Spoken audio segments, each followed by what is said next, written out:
Okay, well, I'm glad you're getting some music because it's not showing up on the screen. Um, Hold on a second. So if you can hear me right now, then maybe I overcame the technical difficulties. It seems like when we don't live stream for a while, there's all of a sudden all kinds of issues that crop up.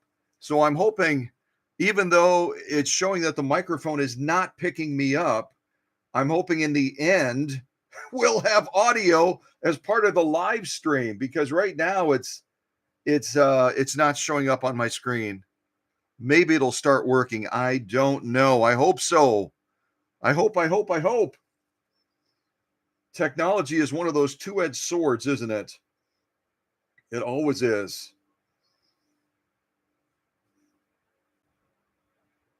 Okay, let me get that closed over there, trying to open something else.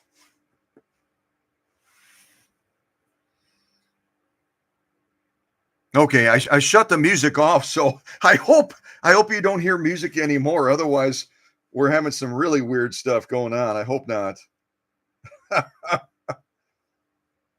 All right, give me just a second here. I'm clicking through some screens.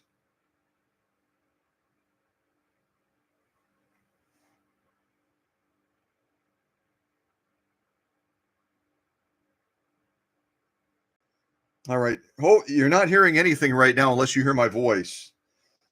Hopefully, at least that's coming through.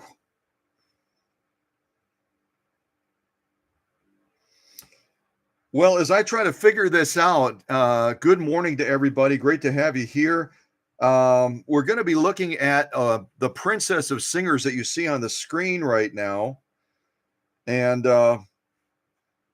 as I suggest in the title, this machine arrived in pieces, and the owner's son had tried to get the machine.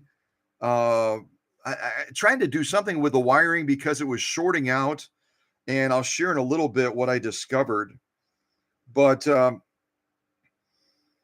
always suggest that folks know what their wheelhouse is, know what they really are comfortable and knowledgeable about working on, and then step into it confidently.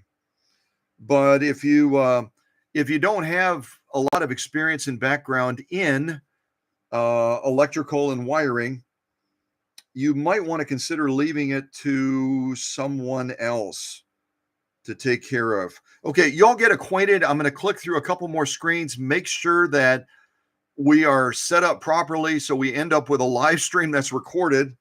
So y'all just hang in there for a second, and I'll see if I can get this taken care of.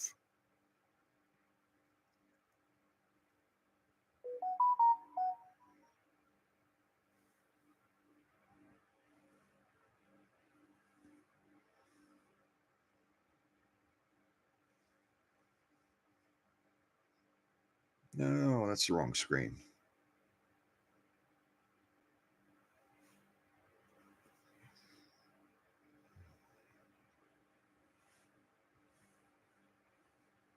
That's the wrong screen.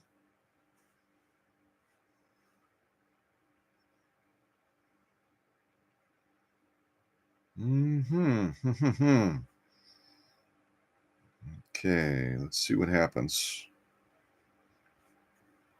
I hate saying let's see what happens because then you never know.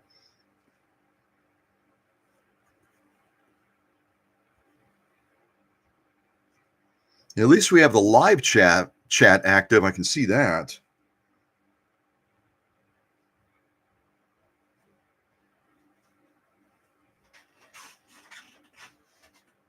And I can hear Susie squeaking upstairs.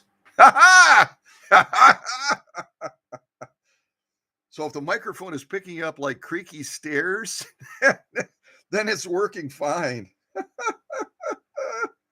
Oh my gosh.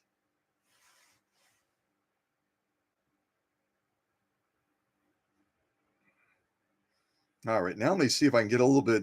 I was going to start with a totally different intro, a totally different intro. Surgeon General sewing machine. This one wasn't quite smoking, but it was pretty doggone close. What I was leading up to sharing. Hey, good morning. I'll say some quick good mornings as well. And hopefully we get rolling here.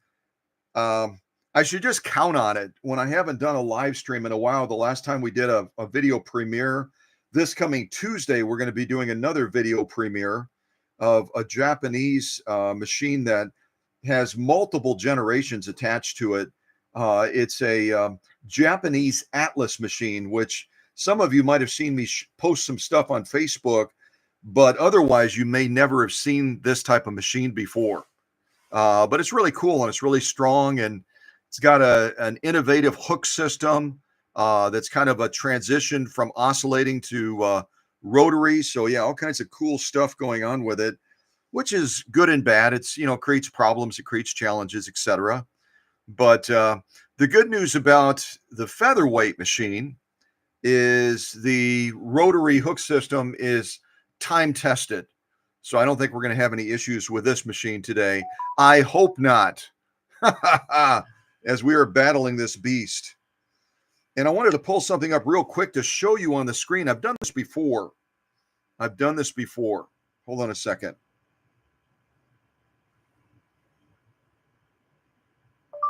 (1933) World's Fair.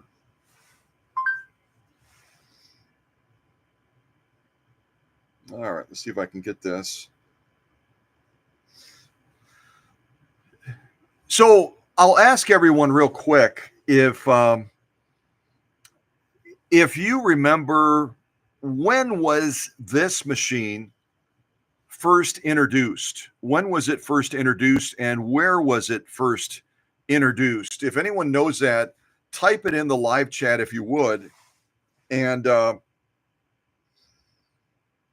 in the meantime, I'm going to show you a little video clip if I can pull it up.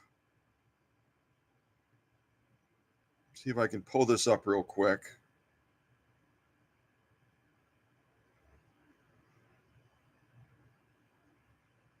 Not sure if this is the video or not. National Parks Government. Why did it pull it up like that? It normally shows up in a different way. Yeah, Susie's right. Chicago World's Fair, it was actually 1933 to 1934, not 1935, but really, really close. Excellent guess. Excellent guess. Just seeing if I can find the video of this. Minute 31 seconds. This might be it.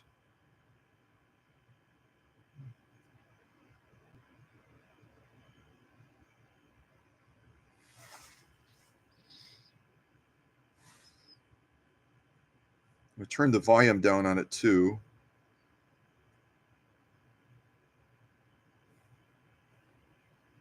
Trying to get this thing to play. It won't play.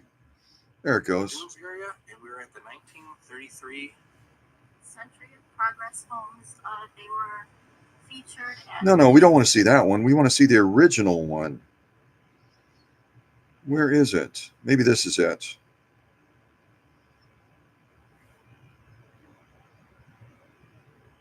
Part 2. Okay, good enough.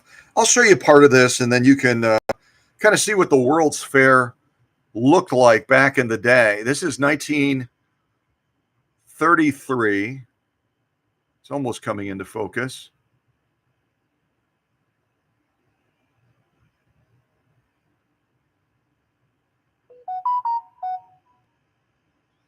It was a huge event. There were millions and millions of people that showed up for this event. You can see, and they dressed like they were going to a formal occasion for the Chicago World's Fair. And the theme of it, does anyone remember the theme of this Chicago World's Fair or not? Does anyone remember the theme?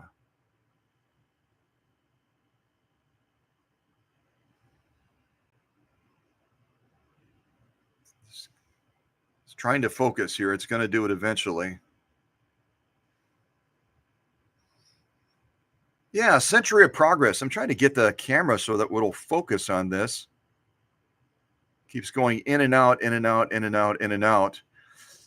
So the theme of the Chicago World's Fair, where the featherweight was first introduced in 1933, was called Century of Progress. And Singer barely made it to this event because the event was coinciding with their production of this machine. And boy, that's a cool train. I think that's a train. Very, very cool. They're trying to make everything look space age and contemporary. This is a different video than I've shown before, so I'm kind of glad that it popped up this way. I think this is part 2 of this event that was shot by somebody professional.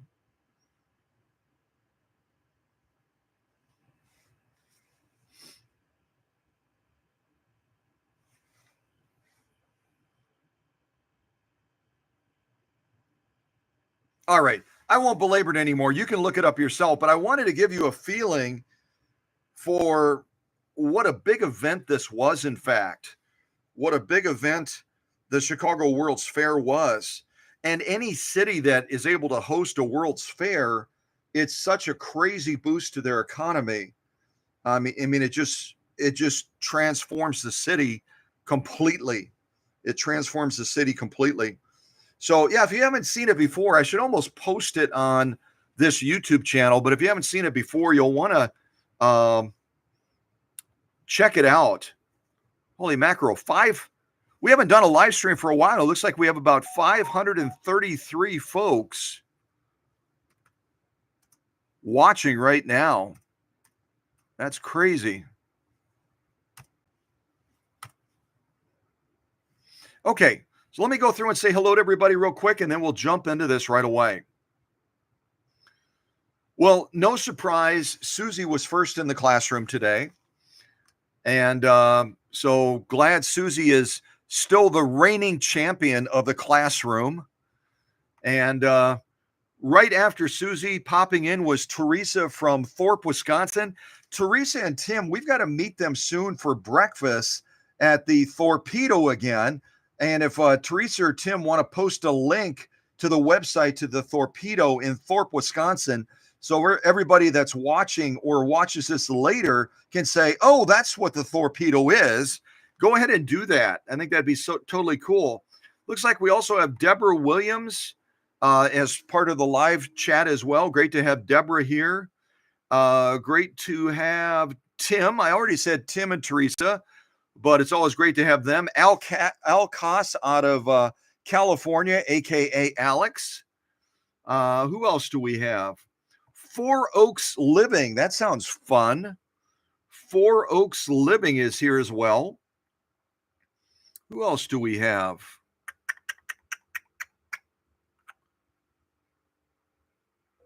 And also Kathy. Someone said hello to Kathy. Is Kathy Four Oaks Living? Oh, no, there she is. Kathy King. I got it now. All right.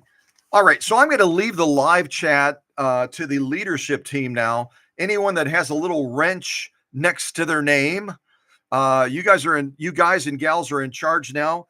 I'm going to shift over to this machine, tell you a little bit more what I did to it, and also give you some good tips on it as well. Hopefully give you some good tips. See if I can move this microphone back over to where it's supposed to be, so you'll be able to hear me throughout the live stream, hopefully. So first of all, let me ask you all a question.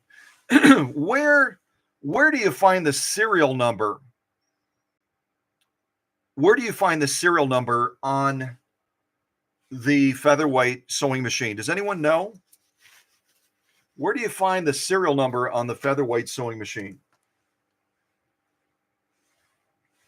If anyone knows that, jump in now or forever hold your peace, as they say.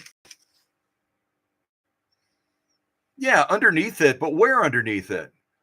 Is it like some of the serial numbers, it's on the front of the bed on the bottom? Is it underneath the pillar? Is it underneath the raceway?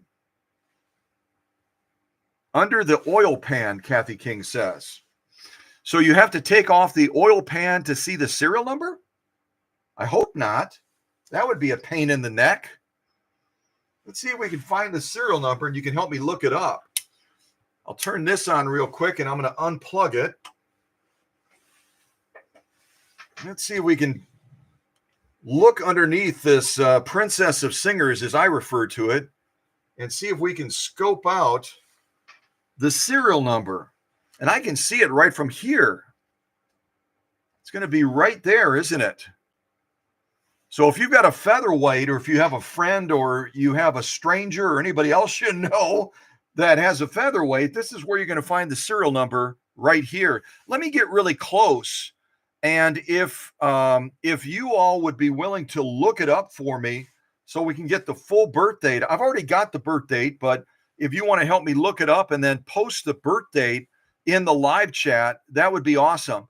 And it looks like Susie already posted the link to Ismax, which is really, really helpful. And they generally do a really good job. See if I can get really close here.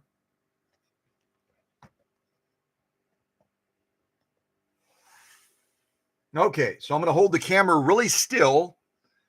And that is the serial number on Shelly's sewing machine. Let me tell you a little bit about Shelly. Shelly reached out after finding me on the internet. Did y'all know that I was on the internet? I had no idea. I even said that to her. I said, I'm on the internet? No way. What? So she reached out and she said, I've got a featherweight and it's jammed up and it's shorting out, and my son took part of it apart, but now he can't get it back together. I'm not making this up, folks. I'm not making this up. And I said, okay, how many bags is it going to come in? You know, because I've gotten machines delivered to the workshop in bags, literally parts of bags. And I've had to try to figure out how to put the machine back together. It wasn't quite that bad. But Shelly's son, God bless him, had taken a swing at trying to rewire it to solve the shorting out problem that mom was having with this featherweight. And he ended up having troubles with that. I'll leave it at that. So there's the serial number. Looks like Susie already typed it into the live chat. So hopefully someone's able to help us look it up and figure out what the date of this Princess of Singers is. The other thing I'll show you real quick is, if you're not accustomed to seeing it, this is the undercarriage side just below the bed of the featherweight. And this is pretty consistent with all of the featherweights that were made, even the 222K. And this is where your bobbin case snaps in. You'll notice that there is no feed dog drop on the featherweight. There's no feed dog drop on the standard featherweight. There is on the 222K. And one of the problems beyond the machine shorting out, beyond the fact that the machine was jammed up, there were a couple of contributing factors to the machine jamming up. One of the key factors with it jamming up. Hey, welcome to James as well. Great to have James here, James Graham. One of the key factors in this machine jamming up is a very, very uncommon occurrence. And that is, underneath this bobbin case is the raceway hook system and gib. The gib is that little extension arm that allows you to take the hook assembly and the inside of the hook assembly out, right? Okay. Oh, wow. Look at Susie. 50th made. Wow. Very cool. We got a number of folks that have pulled up the info.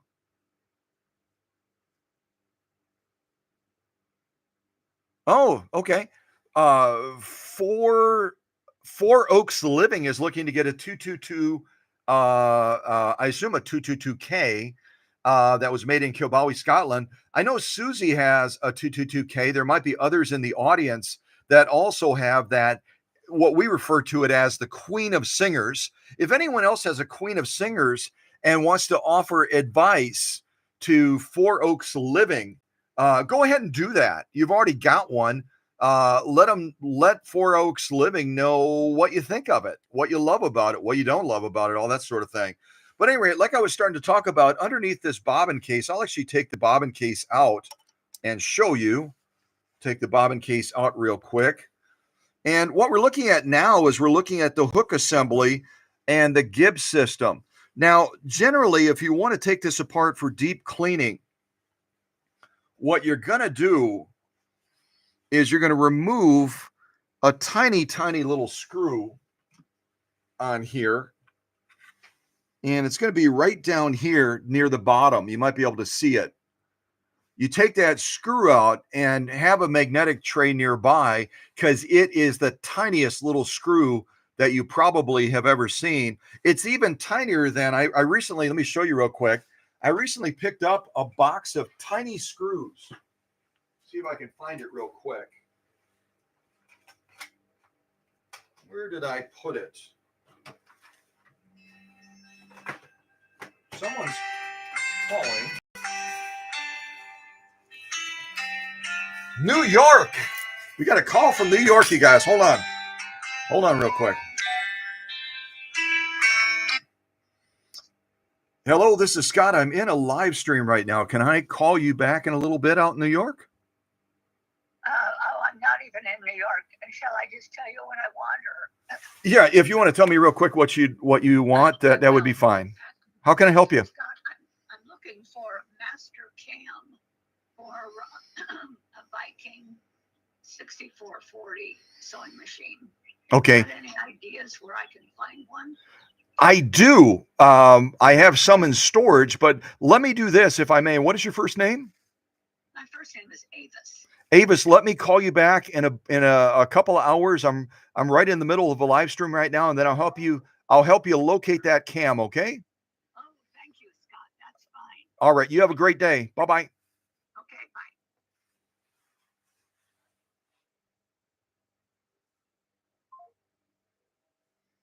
bye. Okay. Well, that was Avis, not from New York, but her number is, and she's looking for a cam for one of the Colormatic machines. And the Colormatics were made by Husqvarna. The first one, does anyone remember, in relation to the call that we just got, does anyone remember what the first Colormatic machine was, what the model was, and when it came out? Come on, y'all, let's get going here. I'm going to press you a little bit for your knowledge. So Avis was just calling us with a New York number about a need for a 6000 series Colormatic cam. She called it the Master Cam. Does anyone remember what was the first model in the Colormatic series, and when did it come out? Come on, y'all. You know this. You know this. So anyway, this assembly right here, I'll show you one that's actually removed, the one that I took out of Shelly's machine. See if I can hold it in my hand and show you the different parts of it. So this right here is going to be in the main hook. You can actually see the hook on it right there, that pointy little thing. That's what's going to be turning around very, very quickly in the raceway like this. And it's going to be going like that, really fast, really fast, okay? And does anyone know, as this hook is turning inside of this machine like that, it's turning like this, does anyone know where that hook is going to be grabbing the thread? In other words, I'm asking you, does anyone know what side the flat side is when you insert it onto the featherweight? Where does the needle flat side go? Which means on that flat side is going to be that indentation just above the eye of the needle called the scarf. And that's where this hook right here, when it comes around, it's going to grab that thread adjacent to that scarf on the needle just above the eye, and it's going to complete that stitch. Yeah. Alex is right. Back to my other question. I haven't done a live stream for a while, so if anyone wants to call or text me and say, Scott, slow down, buddy, you're all hyped up. I am. But Alex is exactly right. It was the Husqvarna Model 2000. The 2000 was the very first was the very first in the Colormatic series, and it was introduced in 1960. So if anyone wants to type that into the live chat, the first in the Colormatic series, well before Avis's machine, the sweet lady that just called us during the live stream, well before that machine that came out in the late 1960s, early 1970s, going all the way into 1980s, they produced a number of these 6000 series machines all the way into the early 1980s. That Colormatic Model 2000 came out all the way back in 1960. It was innovative, and it was an attempt on the part of Husqvarna to make the machine easy to operate. You simply pop in a cam, and then you match all of the dials on the machine to the same color, and then you get a great stitch. So that was their thinking on all of that. Yeah, slip me some decaf, absolutely. Absolutely. I haven't even had any coffee today. It's crazy, right? So and Susie is right. I was asking about the needle, the flat side of the needle. So if I put all of these down for just a second, imagine it like this. Oh, and this kind of gives you a clue as far as the needle we're going to try today. We're going to be trying to use this quilting needle, a size 90. This quilting needle, a size 90 by Schmetz, to do all of our sewing. And I was talking with Susie about this last night, and she said, quilting needles are surprisingly strong. They're surprisingly sharp, but they're not as resilient. They're not as enduring as a Schmetz universal needle. I don't know if everyone would agree with that or not, but if you don't agree with it, then by all means, share your point of view. But this is one we're going to try today, and we're going to be sewing outdoor material. We're going to be trying to sew marine vinyl. We're going to be sewing cotton. We're going to be sewing Amazon Prime parchment packing paper. We're going to be sewing denim, and the list goes on. So we're going to give this needle a try today. And if anyone has any experience with this needle, by all means, let us know. What has your experience been? What do you think of it? How do you like using it as far as projects? Now, let me show you. I was talking about taking this assembly apart, and the fact that I recently got some very, very tiny screws, some of which are going to be about the same size or smaller than the one that you have to take out of the featherweight in order to take apart that hook and gib system. Those are small screws, right? So if anyone's looking for a real tiny screw, send me the measurements and I'll see if I can help you out. And you can also order this little kit. You can order this little kit. It's designed for glasses and watches. You can see it right there. And you can order this online, eBay. I don't know if Etsy has it or not, but it's got the tiniest little screws, and you can see all the measurements of the screws right there. So if you need one of these, let me know and I'll mail it to you. I think I can mail it with one stamp. But it gives you an idea of how tiny the screw is that holds this assembly together. That's right down here. And currently, I've got the new hook and gib assembly attached to the machine and had to redo the timing and everything on it. So this piece right here is not supposed to be apart from this piece. And this was one of the issues that Shelly was facing, is there's a tiny little solder point. You may not even be able to see it right in that little opening right there that the needle passes through. I'll see how close I can get. Can you see that tiny little piece of metal sticking down? It's going to be right about there. There's a tiny little piece of metal sticking down. And when this is put together at the factory, this is soldered together using a real quick robot type thing. And this is supposed to be in position here. See if I can get it back in position again.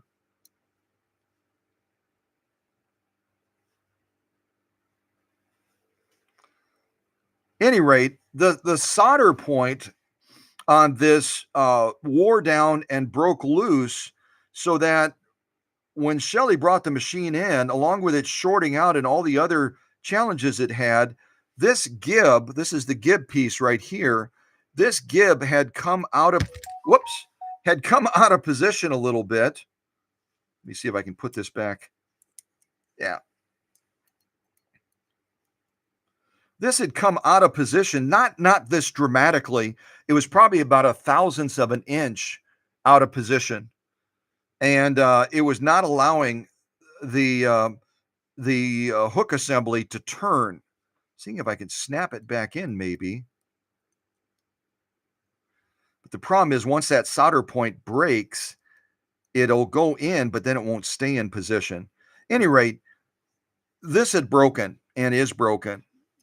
So, but the idea is, once you take out that tiny little screw that I showed you, you then can rotate this out like that, and then you can remove this centerpiece, because oftentimes this gets really dirty back here, and there's thread that can jam back there and a variety of other things.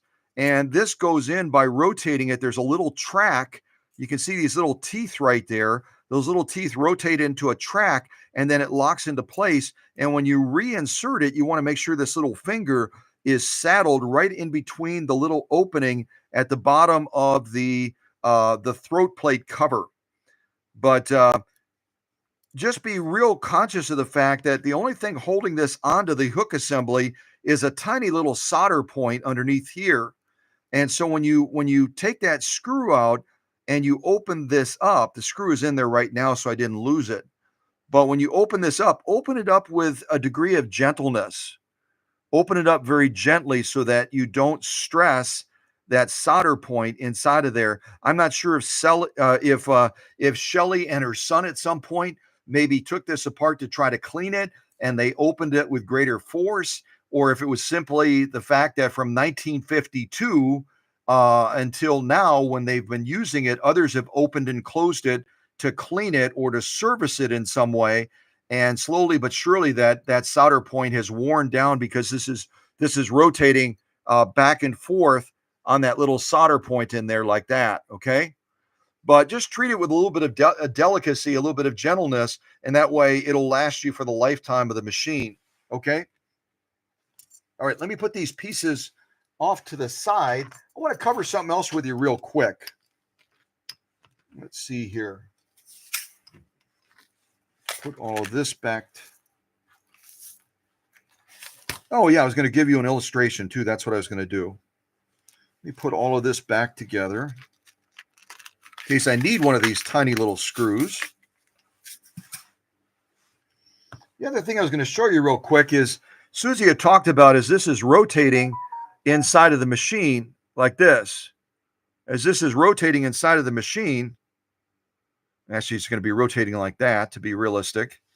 But as it's rotating like this inside of the machine, that needle is going to be coming down, and it's going to be coming down with the flat side to the left, which means this hook is going to have to pass right by the needle like this and grab that thread in the scarf area. I don't know if you can see that or not. So this hook basically comes around. It passes with the needle right in this little space right here.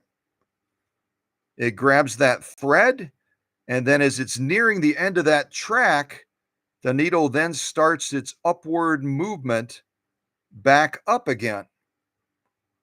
And as the hook comes back around again,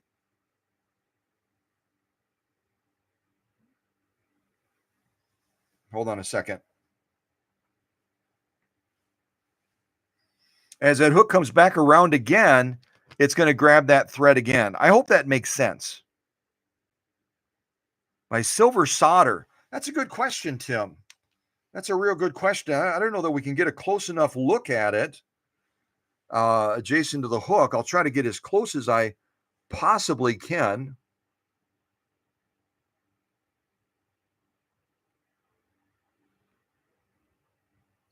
Maybe if I show it to you that way too.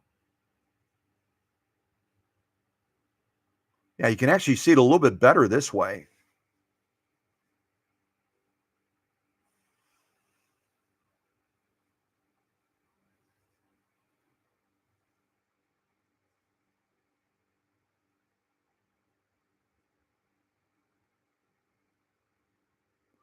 So right about on the opposite end of this, right about in there. Oh, I'm pointing on the wrong side. Never mind.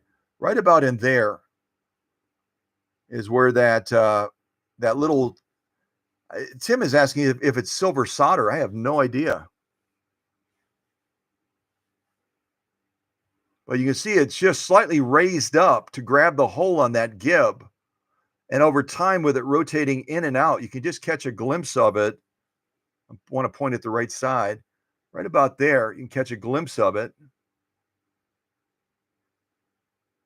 See that little thing sticking up?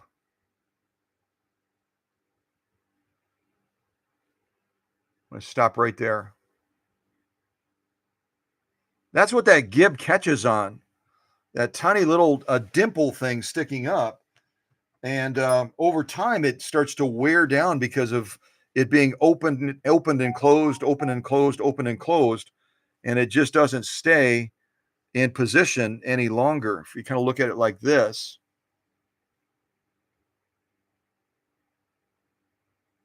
see right now, I've got that gib starting to slide in there, trying to catch that tiny little raised area. Yeah.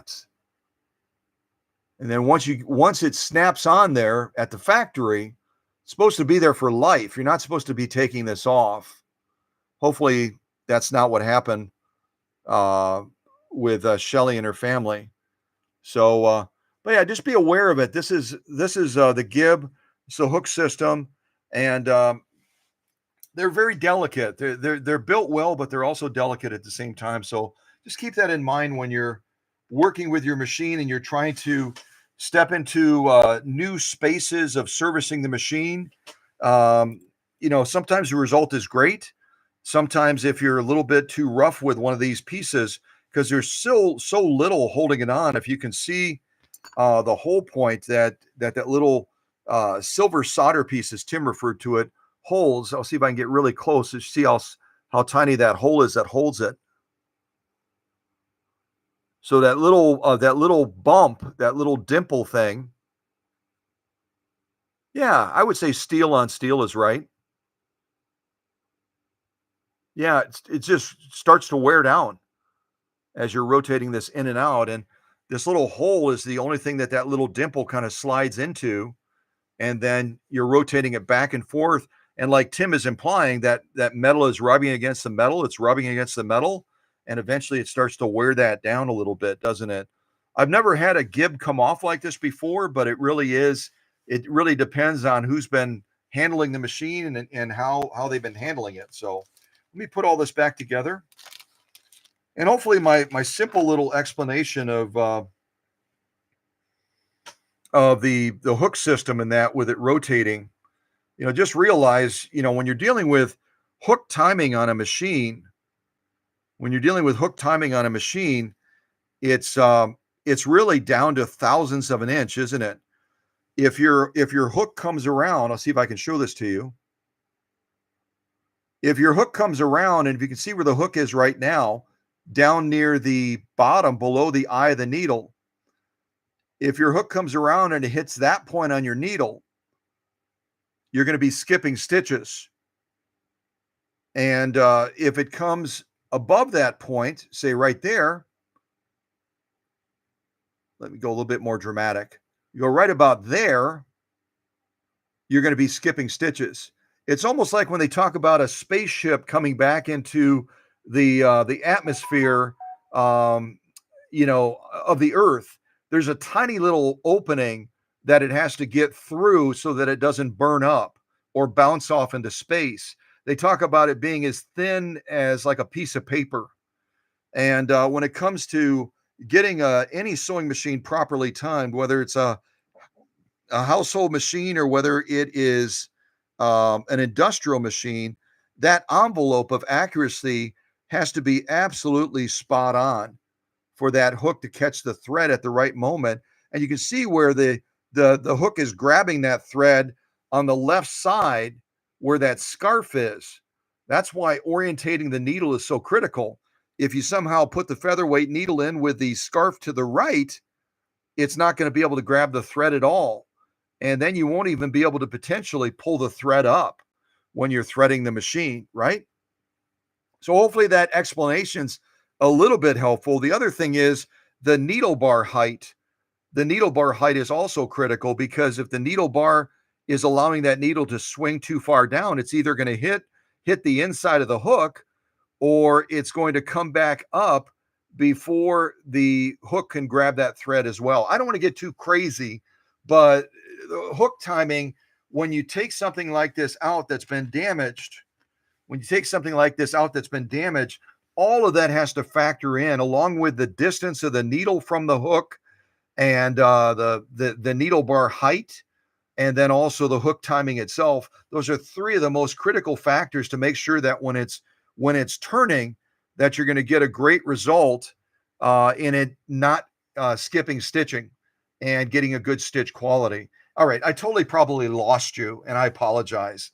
I didn't even have any coffee today, but it's important to have a basic understanding of that. You don't necessarily have to be comfortable doing it, but you need to at least understand the concept of why do we harp on the fact that it's so important the way that you orientate the needle when you put it in, the flat side going left, right, or to the rear. It's because of that factor. It's got to come in contact or near contact with that hook system, whatever the hook system is, whether it's oscillating, like on the Japanese machines, whether it's rotary, vertical rotary, horizontal rotary, whatever it is, it's got to come into contact with that hook just at the right time. And the needle height has to be just at the right height so that that hook is coming into contact with that needle or encountering that needle at the right point and at the right time. All right, I'll shut up now. I probably totally lost you. All right, I'm going to set this stuff to the side. Also, I obviously upgraded the bulb as well for Shelly so that she's able to see what's happening down at the needle better. These incandescent bulbs also, as we're going into summer, they generate so much heat. They're just awful. They're awful needles to be, or they're awful lights to be working with, especially if your sewing space is in a smaller area or kind of enclosed or whatever. You just don't need that extra heat, especially in the summer months. Okay. Let's talk a little bit about electricity real quick, and then we'll jump into this machine. I should also put this bobbin case back in. Okay, now does anyone know, with regard to the bobbin case, when we put the bobbin case and the bobbin together, let's say we're holding it like this. Does the thread come over the top or does it come under the bottom? Does anyone know? As we're putting these two together, we've got the bobbin case in our left hand, we've got the bobbin in our right. When we're putting these two together and you're putting that bobbin into the bobbin case, do we have the thread coming underneath the bottom like a lot of the machines? Do we have it coming over the top? How do we orientate that thread? Because that's also equally important in having successful sewing, etc. Okay? So if you know that, type that in the live chat, would you? And if you have to look at your featherweight manual, that's okay too. Manuals are a great resource. I love them. Manuals are a great resource. All right, I'm going to bore you with a little bit more of this 1933 video real quick, if I can get it to enlarge. This is the actual event in Chicago back in 1933. See how the people dressed? Didn't they dress cool? Why don't we dress like that anymore? I could totally pull off one of those hats. And the ladies wore some really cool hats too. Oh, wow, he's jamming or something. Yeah, go, buddy, go. Go. Holy mackerel, he's playing everything. Talented guy. Now he's going to have the kid play something. People just had good, clean fun back in the early 1930s, didn't they?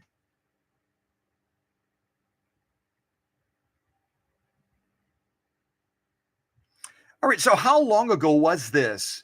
We're looking at film that was shot in 1933 to 1934. How many years ago was that? Oh, Emily is Shelly's mother-in-law. How cool is that? Nice. Welcome, Emily. It's great to have you here. Great to have Emily here. So it just blows your mind, though, as you're watching this video, doesn't it? It blows my mind. Let me get closer. Maybe that'll stop going in and out of focus. Maybe not.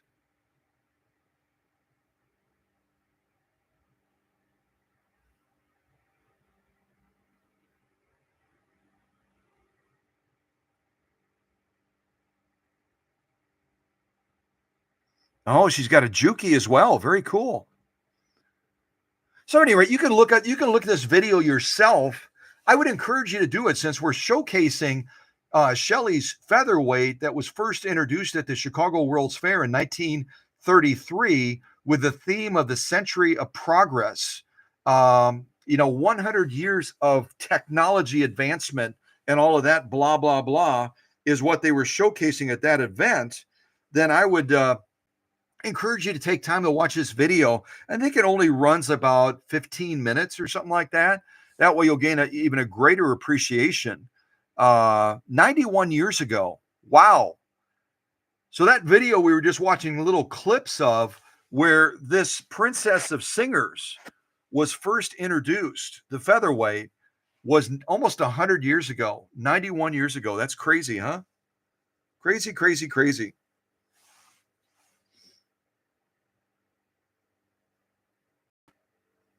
Give me just a second here.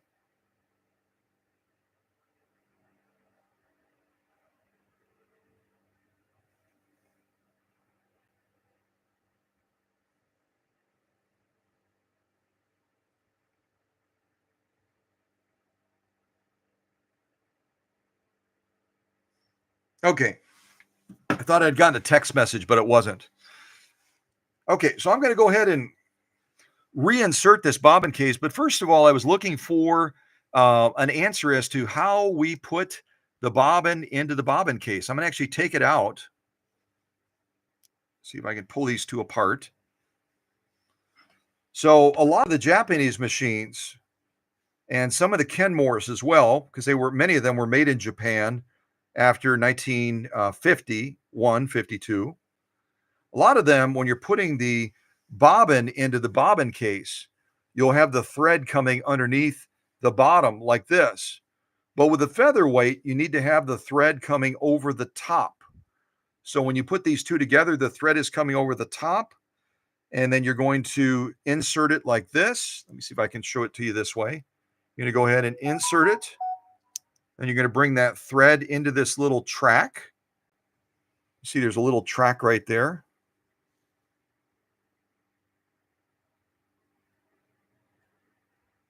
See if I do it like that, it'll show up maybe.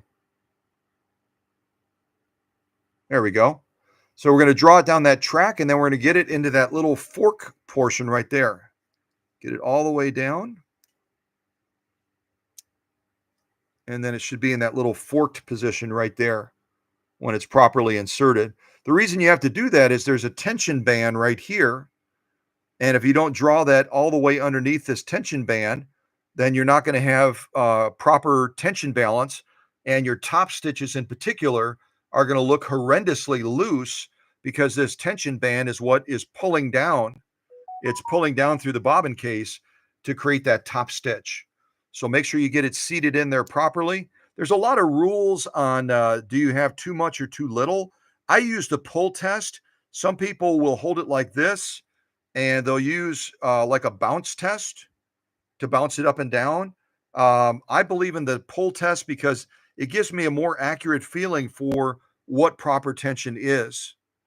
It should be right around 3 to 5 ounces of tension as you're pulling it, like this.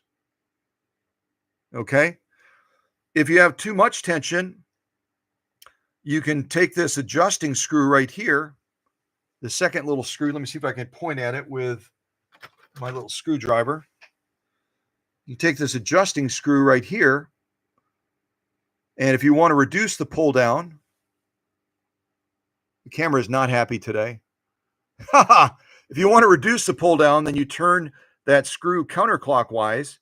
If your top stitching looks too loose, then you can turn it in very tiny increments clockwise, and it will increase the pull down.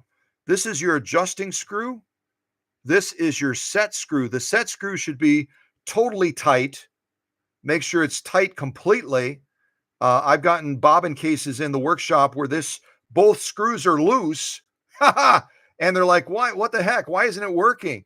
It's because that screw on the left should be absolutely tight. This should be adjusted. I've also gotten them in the workshop where this adjusting screw is cranked all the way down, and they can't figure out why their upper tension has to be at the maximum, and they're still not getting the stitch balance that they want. So make sure if you get a brand new bobbin case, sometimes they're almost totally unscrewed. Sometimes they're totally screwed in. So you may have to make adjustments on that from the get-go.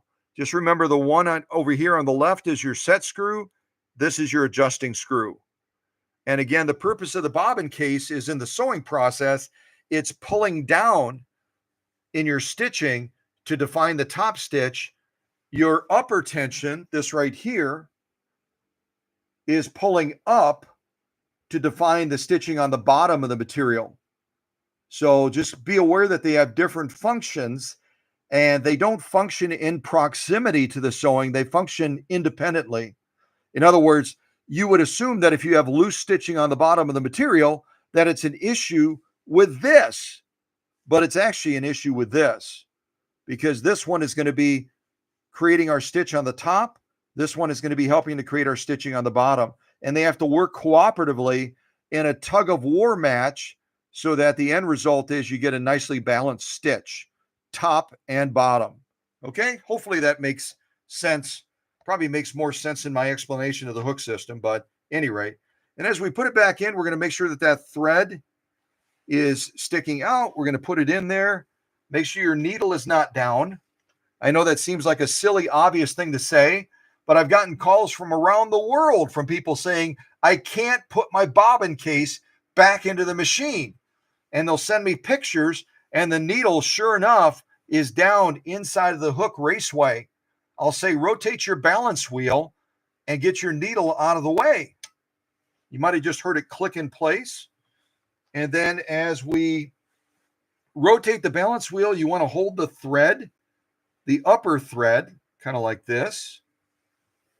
Hold that upper thread, rotate your balance wheel, and it should sweep down.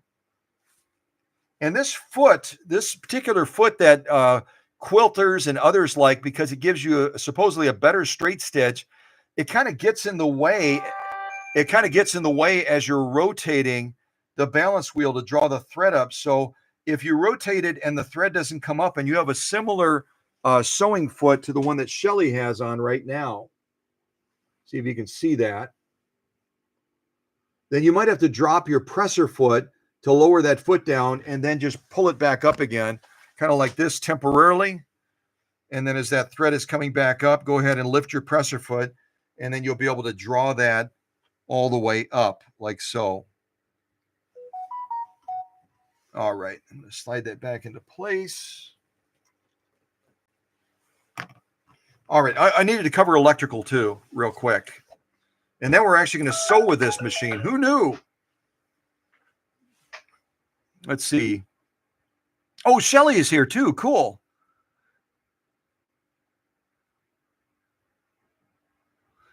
Silly, what does it say?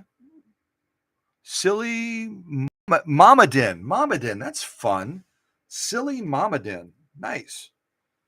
Okay. So I had a text from Susie, and it's probably telling me that Shelly, the owner, is in the audience, which is awesome.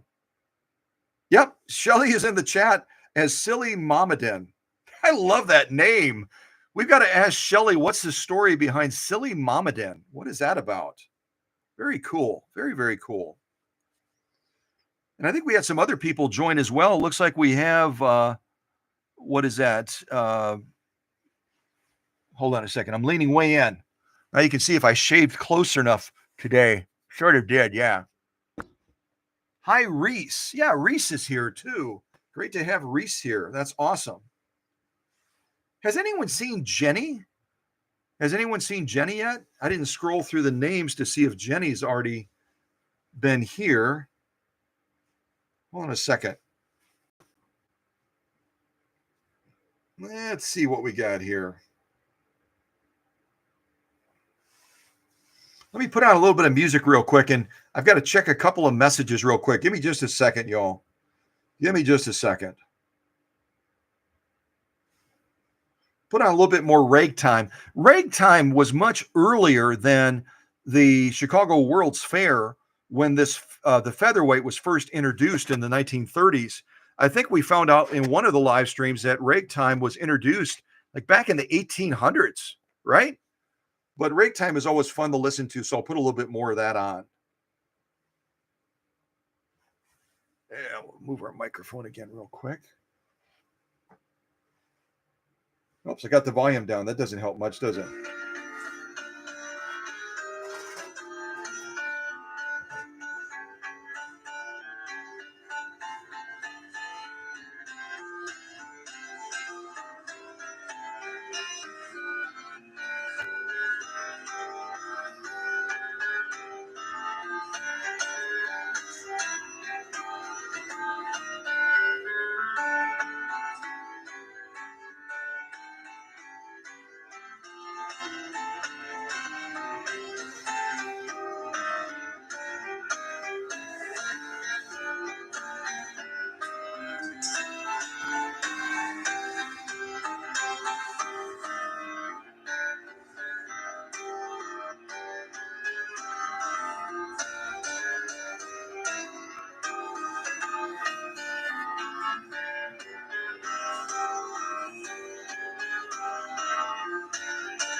Almost done, y'all. Just hang in there for a second. Get acquainted with each other, and I'll be back to the machine in just a second.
Okay, finally got it shut off. Okay.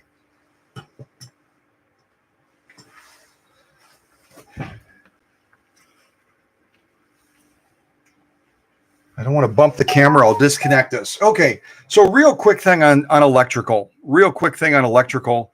And then we will move on with actually putting this Princess of Singers to work. So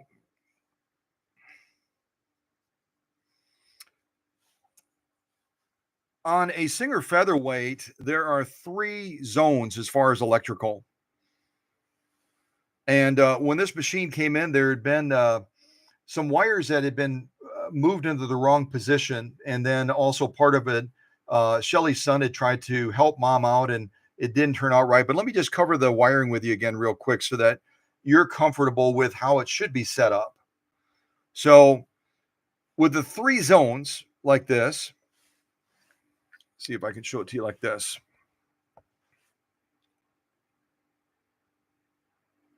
Waiting for the camera to focus. Okay. We've got zone 1, 2, and 3. When a machine is properly set up, and the other factor that comes into play is how the cord is also wired. The cord being wired in the right way can affect also how you have to wire this.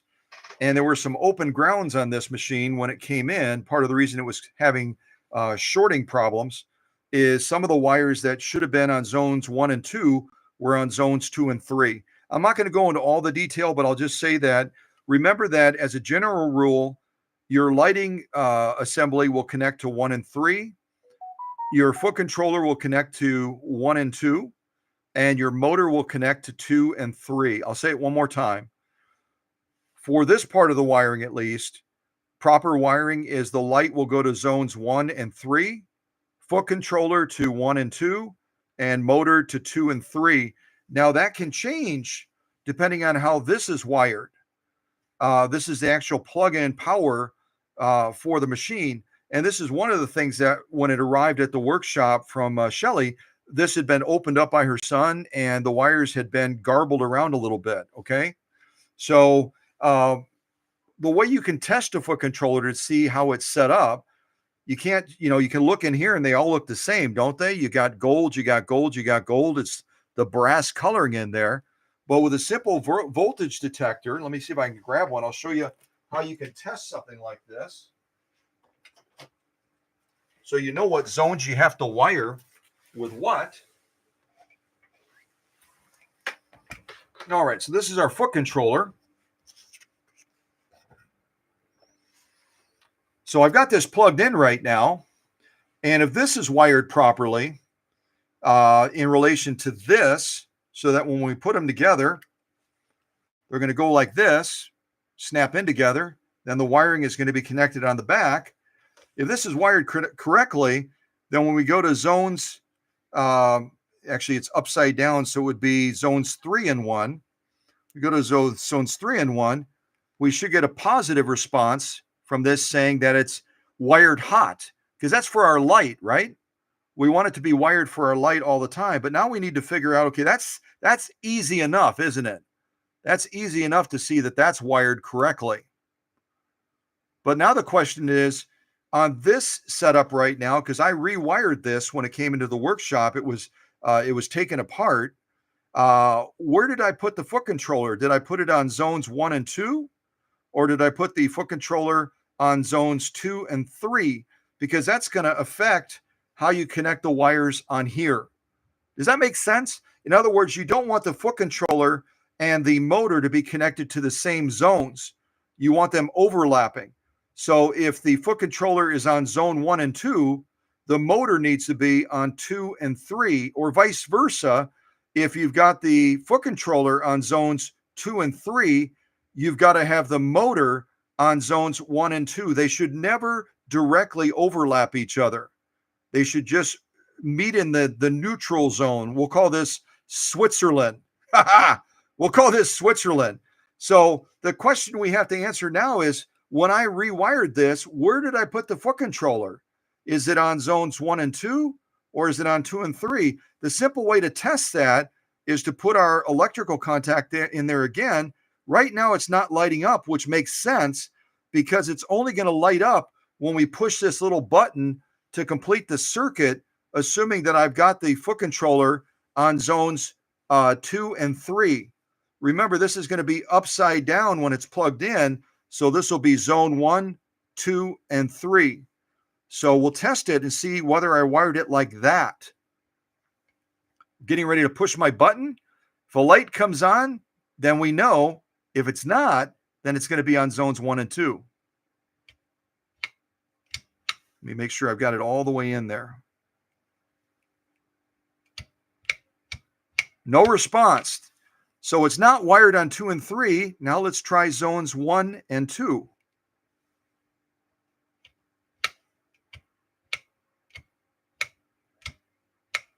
What happens with the foot controller is it completes the circuit. Right now, this is an open circuit.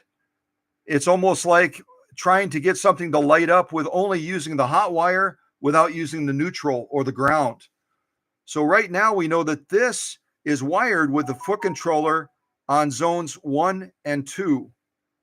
If I hold it like that, this is zone 1, 2, and 3.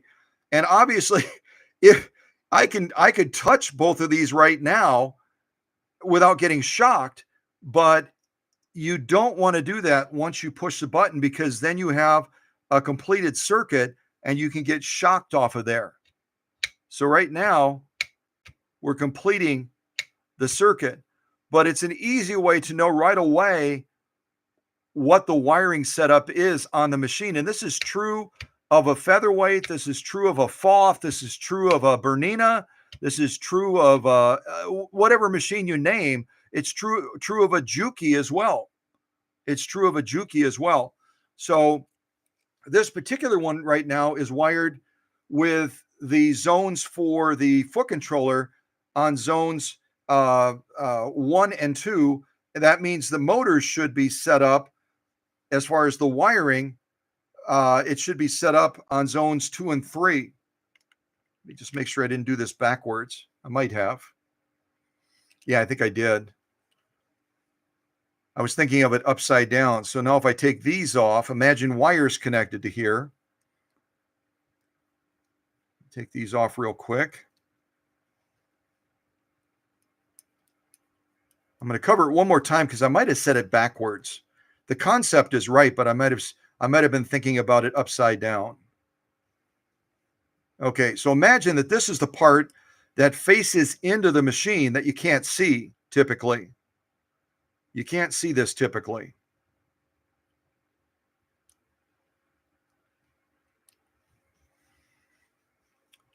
So we already know that zones 1 and 2 are for our light. See if we can get that to light up again. It's really awkward when you're trying to hold everything. And I don't want to get shocked either.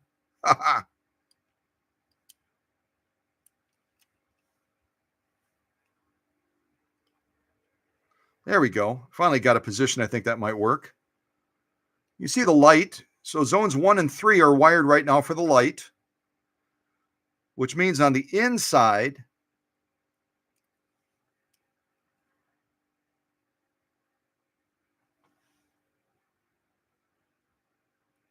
you see that? Sort of, kind of. That's our light. So I think I had these reversed. I was thinking 1, 2, 3 the opposite way because I had this upside down. But right now I believe that our foot controller is going to be on zones 1 and 2. Let me try that again to see if I get it right this time. I wish I had somebody here to push the button right now. Let me try to set this down and do it this way so that I don't get zapped in the process. Let me angle the camera down a little bit.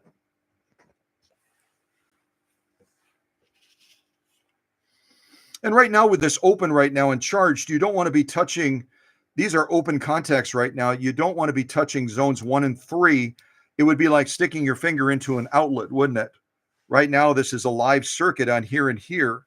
So you don't want to be touching those. But we're going to try this real quick. See if I can set this down. Set that there. Maybe this would be an easier way to do it. Let me get an alligator clip real quick. Hold on real quick. And some of you aren't interested in this, I know, but others of you might be interested in this, so I like to cover it, just so that we cover that piece and you know about it. All right, let's try these alligator clips. Perhaps this will work a little bit better. All right. So these are alligator clips. Most of you are probably familiar with these. Candido recently sent me a picture, or a video rather. He sent me a video of the motor that I just rebuilt for him. And he had alligator clips on it, I believe, so that he could demonstrate that it was working well. All right, let me put that there. Actually, let's do it the opposite, so that they're less likely to come into contact with each other, hopefully. All right, this may not work any better, but I hope it does. So right now we're going to connect the black one to this voltage detector, and the red one to the voltage detector. Make sure our wires are not touching anywhere. Now, right now, we've got no danger, right? Because the circuit is not, right now, we've got no danger because the circuit is not complete. So as long as I don't make contact with this when I push the button down, assuming that it's wired this way, then we'll know that the foot controller is wired on zones 1 and 2, if you can see that in the shot, 1, 2, and 3. Otherwise, they're going to be wired on zones 2 and 3. Okay, so let's move it then. Let me disconnect these.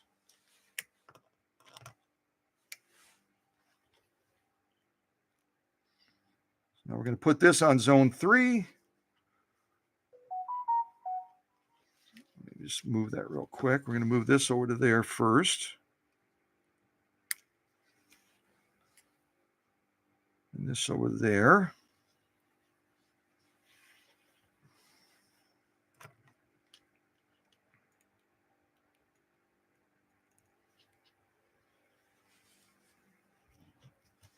And this is not for everybody to do. You might not be comfortable even watching this. Okay, so now we've got a positive response. If you look at this little light over here, I'm pushing the foot controller to complete the circuit.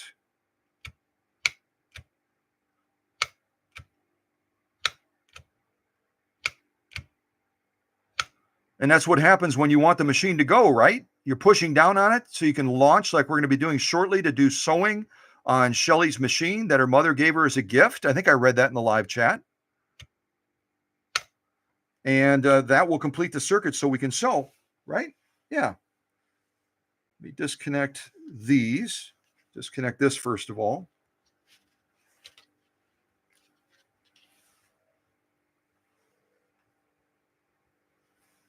And disconnect this.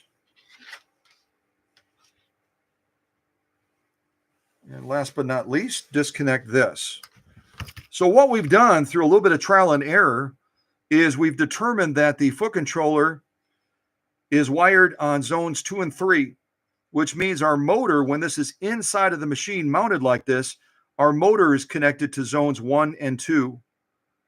And our light, again, is on zones 1 and 3. Does that make sense? Type it in there. Give a thumbs up or something if I didn't utterly confuse you.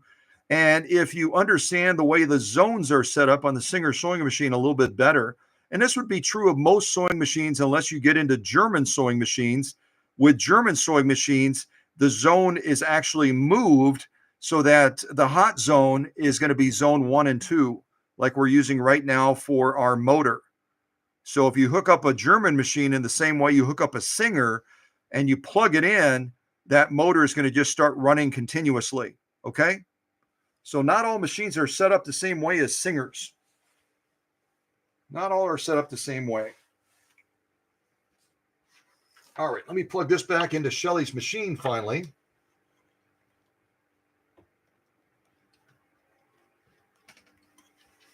I'm going to hang these back up, put my little voltage detector away. We're finally going to be able to sew on this machine. Yay. All right.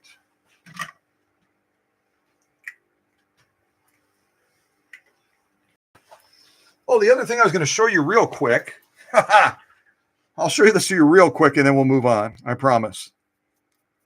When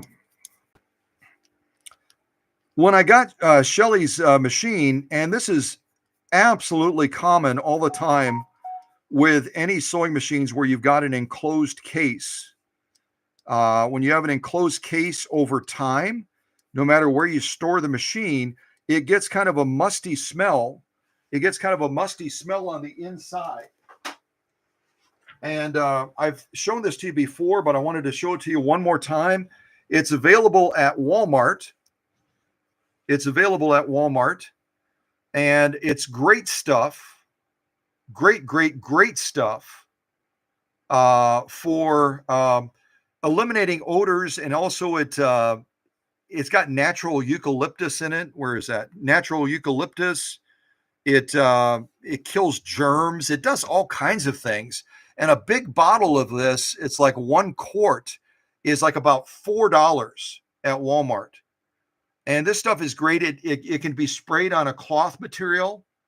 Like if you have an old quilt that smells real musty because it was up in an attic or something like that, you can spray this directly on the quilt. It will not hurt the quilt. It will not colorize the quilt. It will not fade the quilt. It will not do anything to the quilt other than eliminate the odor. And so because when Shelly's featherweight case came in, it had that typical musty smell. See if I can just change the camera angle a little bit. It had that typical musty smell.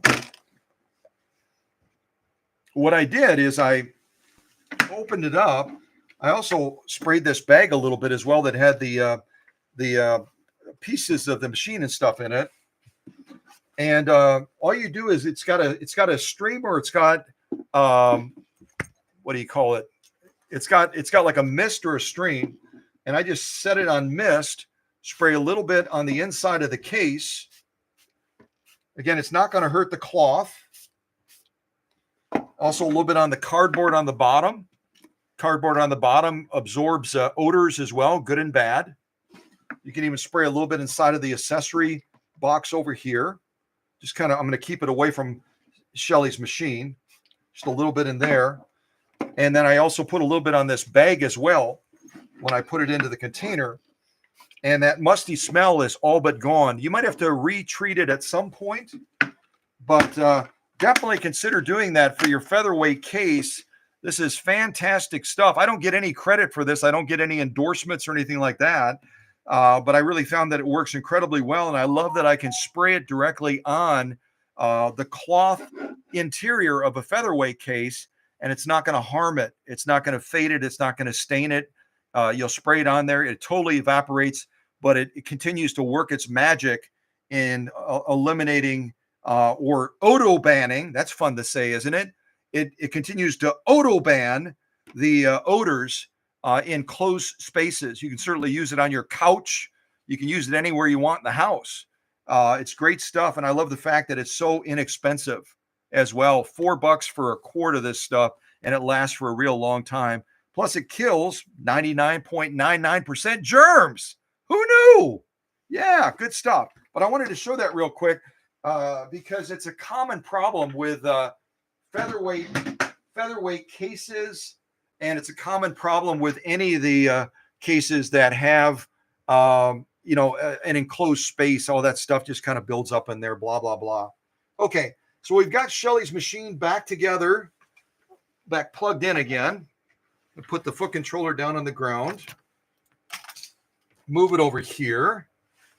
And we're going to finally be able to put this little baby to work. I should say this princess to work. Also, just another quick little tip. If you're cleaning off your featherweight and all you want to do is just wipe off some fingerprints, use a microfiber cloth like this. You can buy them at the Dollar Tree in a pack of 2 for $1.25. It's the best cloth, in my opinion, so that you can wipe off fingerprints and you don't scratch the machine. I do that quite frequently in live streams, just kind of wipe the machine down and make sure that it's it's all clean and tidy. Okay. All right. And I saw that the owner had commented that the explanation of the electrical and all that is helpful. I don't like to keep secrets. I like people to understand how they can be, how they can enjoy their machines more, how they can troubleshoot their machines, how they can operate their machines more safely. And if you follow the general principles with most singers, you're going to have a lot of success. The other thing I'll tell you real quick is when I got this machine in, I wrote myself some notes.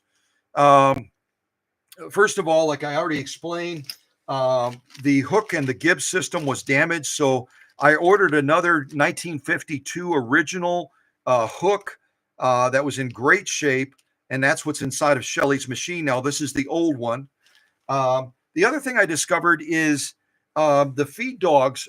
There's two screws that hold the feed dogs on underneath this plate. And one of the two screws on the feed dogs was loose.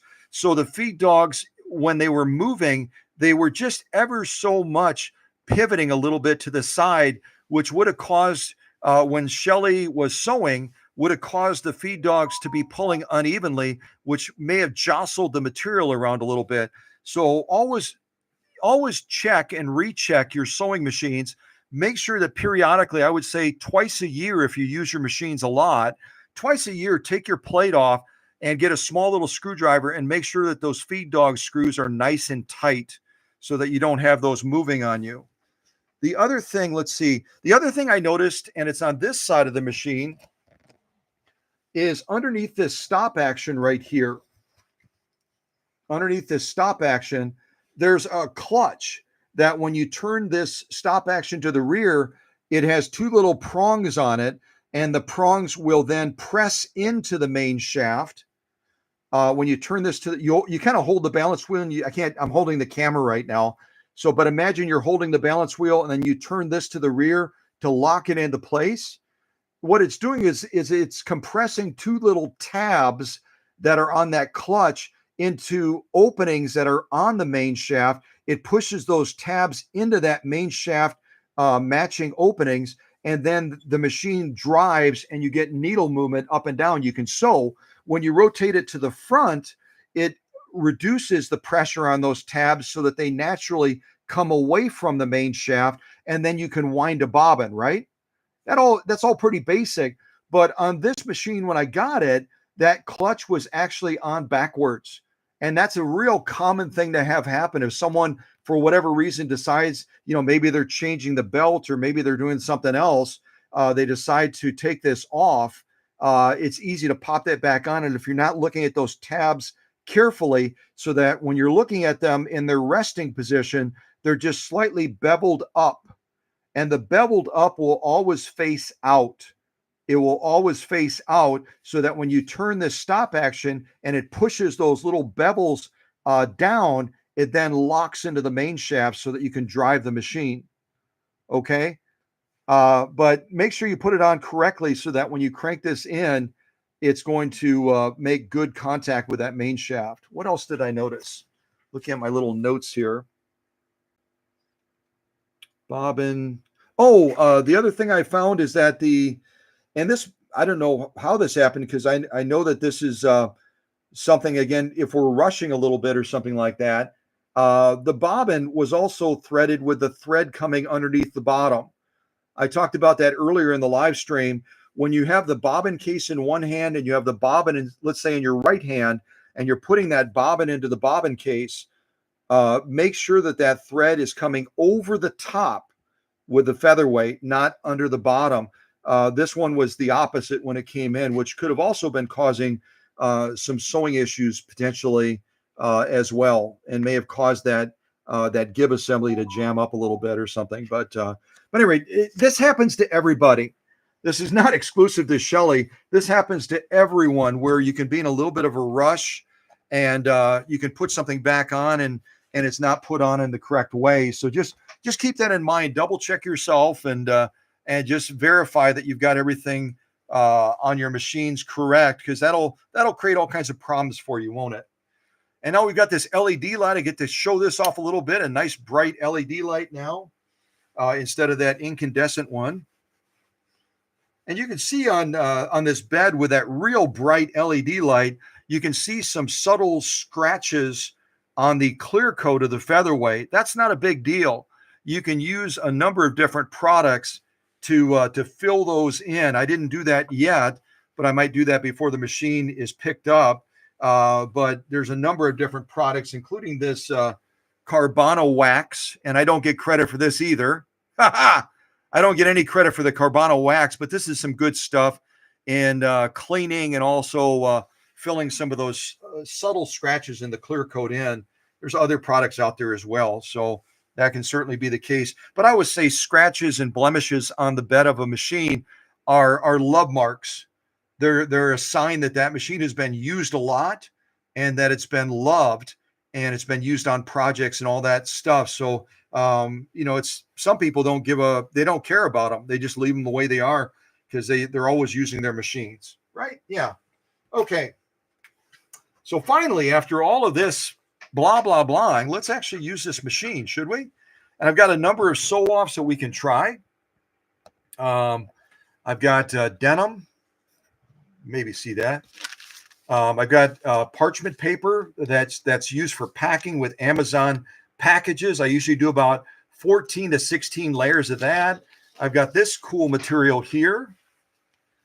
This is actually an upholstery type material that's 55% rayon. No, recycled nylon. I'm sorry. 55% recycled nylon, 45% polyester. And then it also has an acrylic backing as well to make it stain resistant as an upholstery material. So we'll be sewing some of this on Shelly's featherweight as well today, and along with denim. And I've got cotton, a variety of different types of cotton. I've got 8 layers of regular cotton. Most of you probably would never consider sewing 8 layers of cotton on your featherweight, but featherweights are forged steel machines. They're just made out of aluminum. That's why they only weigh 11 pounds. But all of the innards of a featherweight, it's built like a tank. And so you can sew a lot of material on a featherweight, a lot of material that featherweight owners never sew because they're fearful it's so tiny and petite that they're going to damage it. But I always try to dispel that whenever I have a featherweight on the workbench and I'm presenting it. I want people to realize these are little workhorse machines. These are little workhorse machines, and you can push them pretty doggone far without ever causing or needing to be concerned about causing any damage to them. So I've got cotton here with a little bit of stiffener. We'll be sewing that. Cotton with some quilt batting as well. Outdoor material. It's like a canvas material that's used for outdoor applications. Marine vinyl is used in all kinds of applications. They're even making dog collars and pet products out of this stuff now. We'll be doing 2 layers of that. I've got another type of upholstery material here. I think I have 4 layers of that. I've got some satin. We'll be sewing satin as well. I've got 100% polyester made to look like fleece. We'll also sew that on Shelly's featherweight as well today. I've got this nylon material. This is scary stuff if you look at it. This is the stuff that you make all the rubber products out of when you want to make it look like leather, but it's not. Believe it or not, we'll be trying to go through 2 layers of this stuff today on Shelly's featherweight that was gifted to her by her mom. So definitely some tough stuff that we're going to be putting this little featherweight through. And if that's not enough, back over here, we've got different leathers we'll be sewing on this featherweight today. We've got genuine cowhide, and we'll be doing 1 layer and then 2 layers of cowhide. We also have veg tan leather. I've got 2 different pieces of veg tan leather. We'll be sewing that. And then finally, we'll be doing a sew off at the end. If we have enough time, we'll be doing a sew off at the end with this Italian leather. And I'll be going around and around and around and around and around and around and around. And that'll be kind of our finale. That'll be our finale when we wrap up the sew offs on Shelly's featherweight machine today. Yeah. So I come up with what I call kind of the sewing Olympics, a wide field of materials that we can sew on this little princess of singers. And I do that specifically because I want to be able to demonstrate that this machine has the capability to sew all of these materials and certainly more, right? All right, let's actually get a sew off going here and see what we can do on this little featherweight. We'll start with some good old fashioned 100% cotton. Let me get this into position here. 2 layers of 100% cotton with quilt batting, a very common sew off for all those that are quilters. Put our presser foot down. And I've explained this in other live streams numerous times where some of you are probably getting tired of it. But when you're sewing these different materials, you sometimes have to make adjustments on the machine. You may have to adjust the presser foot pressure right here.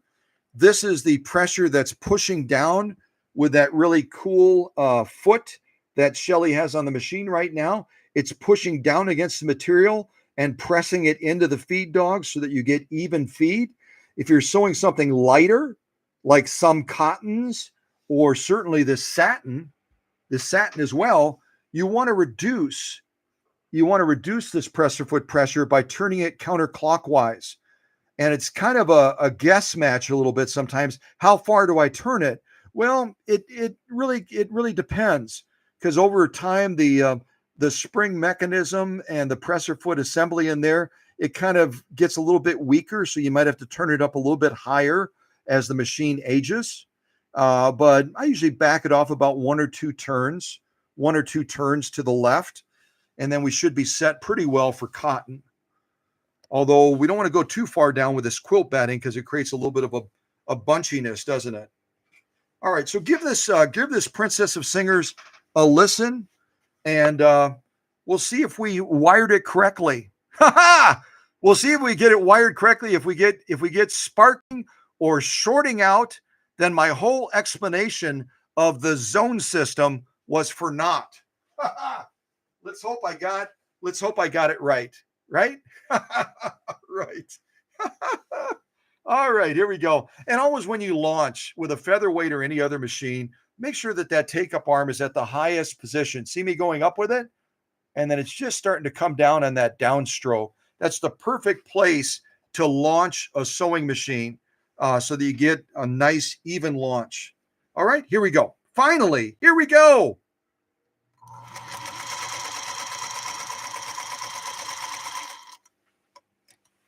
And yes, it sews very, very whisper quiet. It's one of the things that people love about featherweights is they're so quiet. They're so quiet and so smooth. And I still argue against my friends that are at the featherweight shop out west and others that say the featherweight sews a perfect stitch. There's no such thing. A stitch can always get better. It just can. I'm sorry. It just can. Yeah, very nice balance right now. I'm going to double check that. Looks like we might be a little bit, with this quilt batting, we might be a little bit weak on the lock stitch side. I'm just going to make a slight adjustment, and then we're going to stitch it one more time with a shorter stitch, and then we'll look at both stitch lines together. All right, let me get this back into position. Get that presser foot down. And now we're going to adjust our stitch length. This is real basic for most of you folks, but I'll cover it anyway. This is our stitch length regulator. And right now we're set down to around 6 to 7 stitches per inch. As we move it up, the stitching gets shorter and shorter and shorter until we can get all the way up to here. And we're right about at 30 stitches per inch. Teeny tiny. We're not going to go quite that small. And then as you go up, you can go in reverse, right? Go all the way up with the stitch length regulator. You can go in reverse. We're going to go right around probably 8 to 10 stitches per inch. So I'm going to adjust it right there. And what a lot of people like to do with this little adjuster right here is when you screw this in, it then kind of locks it in place so that if the machine vibrates a little bit or something like that, it's not going to drop back down. But this machine is running so beautifully now and so smoothly, I don't feel the need to even do that. So I'm just going to set it right there. We'll do our second stitch line, and then we'll take a look at these stitches up close and personal. You can already see that stitching is just absolutely gorgeous. It's our first stitch line right there on this quilt batting. All right, let's get another stitch line down a little bit shorter. Oh, the other thing I'll show you real quick while I'm thinking about it, and I know I cover a lot. But that's why people love watching the channel. I'll shut our light off real quick because it's kind of glary. You'll notice this little screw, and I've talked about this before. This little screw right here is an adjuster for your take-up spring. This little spring that's flexed up right now. And when you loosen this and you push up, it's going to lower that spring further down, giving it a larger range of motion.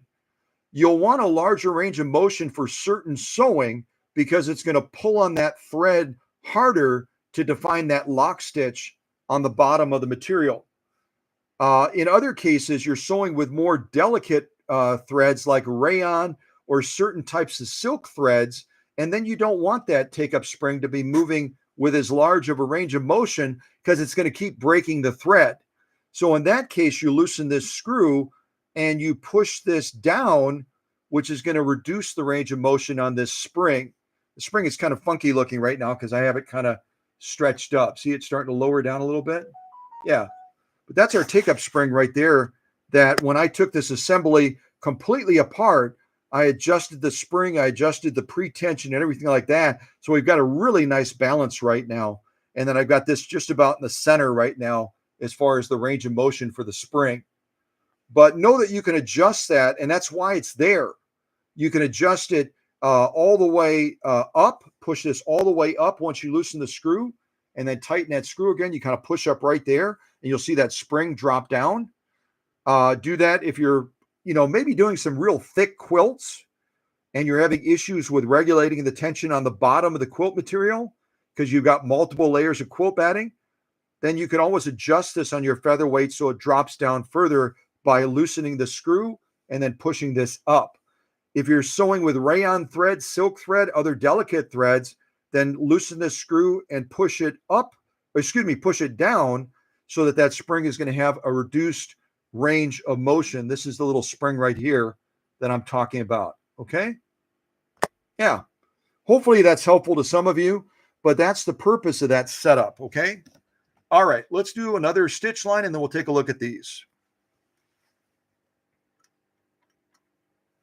All right. Another stitch line, a little bit shorter, not crazy short, just a little bit. Here we go.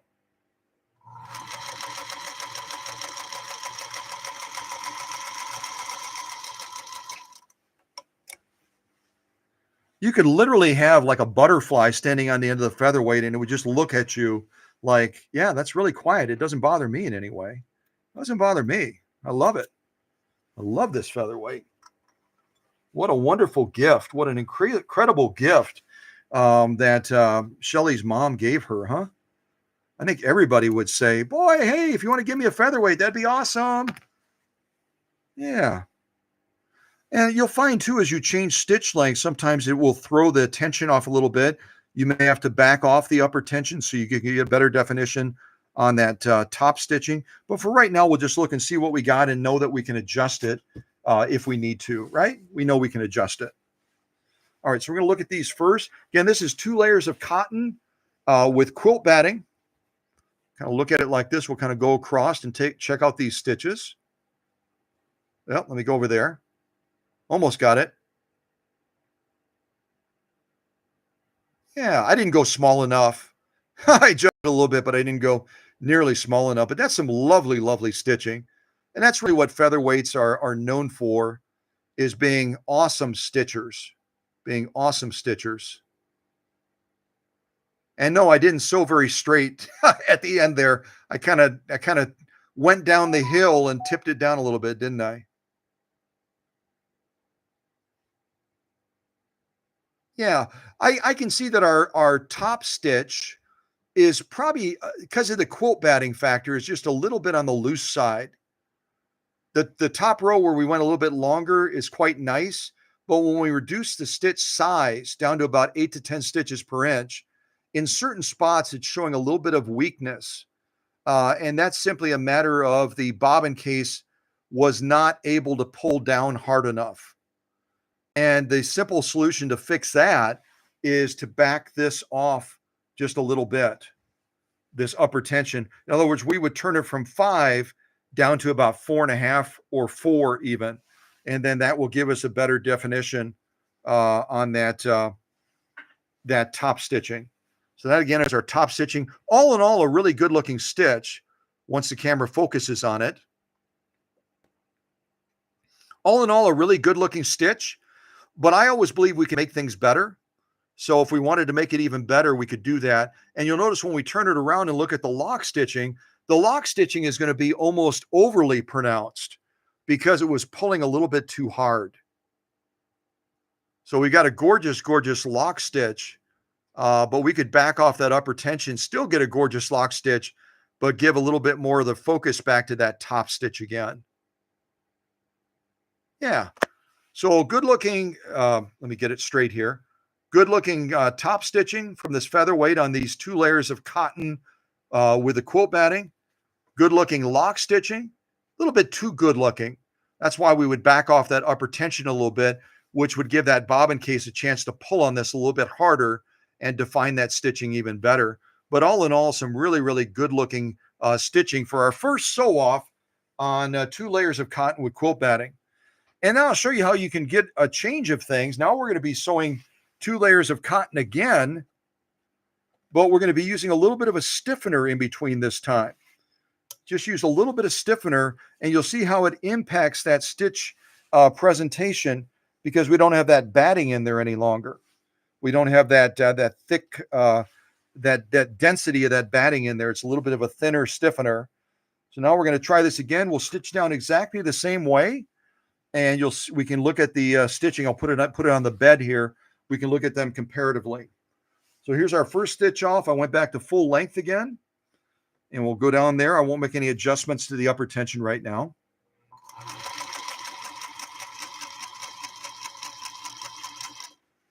Yeah, beautiful. We'll do it one more time.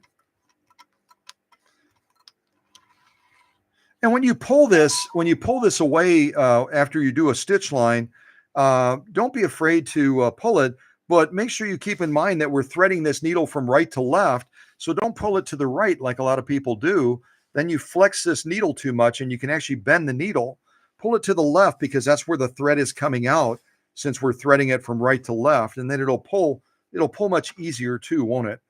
Pulls much easier that way. All right, get that back into place. We'll do this one more time just so you can see the difference between sewing the batting and sewing a stiffener. It kind of throws things off just a little bit, not much.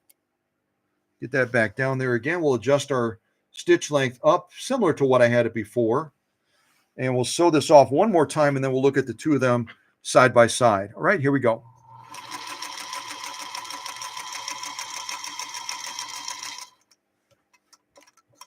All right.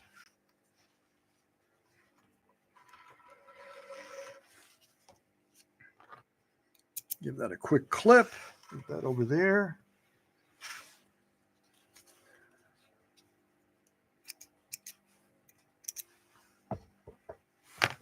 All right, so that's our stiffener. Yeah, interesting. We'll look at this first, and then we'll look at the 2. Actually, I can show you the 2 comparatively right now. We'll do the quilt batting on the bottom, and we'll do the 100% cotton with a stiffener on top. See if we can look at those. Let me do it like this.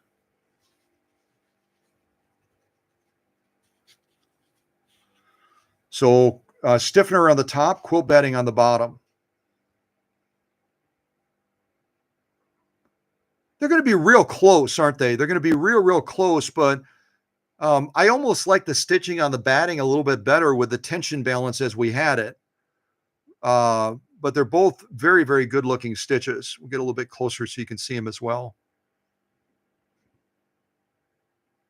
But just take that into account is depending on the type of needle you have, the type of thread you have, and also if you have any multiple layers involved like batting or stiffener or anything like that, it's going to change the outcome in the final presentation of that stitch.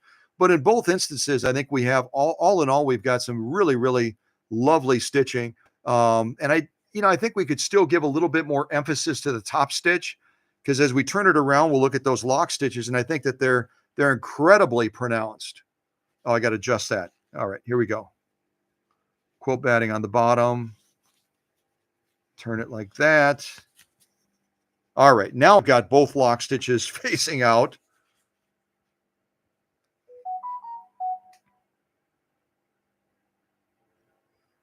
Yeah, so all in all, some good looking, some very good looking stitching from this little featherweight. There's always factors of balance when it comes to tension to get those stitches looking exactly the way you want it. But we've got a fairly good start with this 100% cotton, 2 layers of it, one with the stiffener on top, one with the quilt batting on the bottom. And we've got some really, really good looking stitching, both with that lock stitch and also with the top stitch as well. All right, let me set these to the side. Let's move to a different material now. We've got so many materials to try during this live stream. I want to get rolling with this. Let's get rolling with this. Oh, let's see. Well, we might as well finish off our cotton, right? We might as well finish off our cotton. So I've got regular cotton here, just like the stuff that we just sewed, really. Just like the quilt batting and the stiffener sew-offs we just did.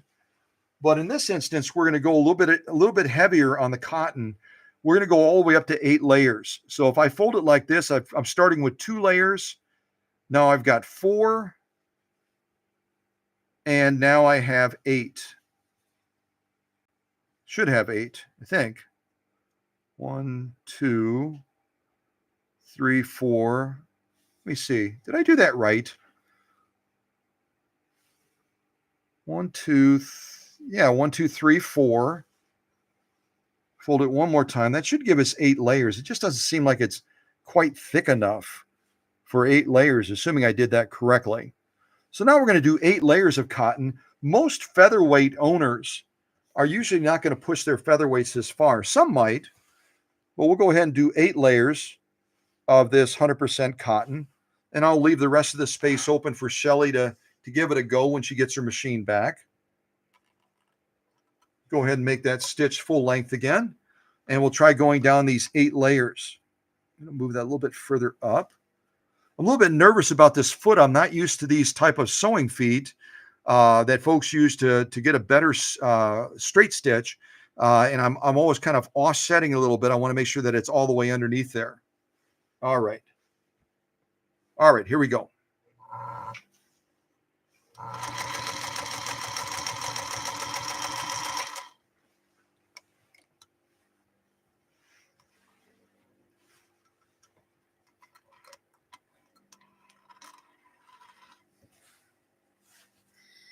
Yeah, I like this. This featherweight is a go-getter. It likes the heavier sew-offs. It definitely likes the heavier sew-offs. Let's take a look at this. I clip this. This is our top stitch facing up here. And then we'll take a look at that lock stitch. So 8 layers of 100% cotton. We'll get the camera to focus first of all. There we go, finally. So this is 8 layers of 100% cotton. Kind of go across and look at these.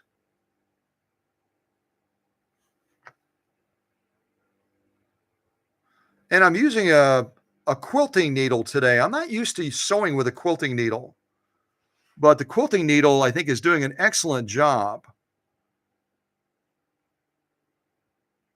It's doing an excellent job so far. We haven't really put it to the test yet. We really haven't put it to the test yet. We get into that leather sewing it with a quilting needle. That should be pretty interesting. So some beautiful, beautiful top stitching. Really quite lovely. Really, really quite lovely. Let me get a little closer.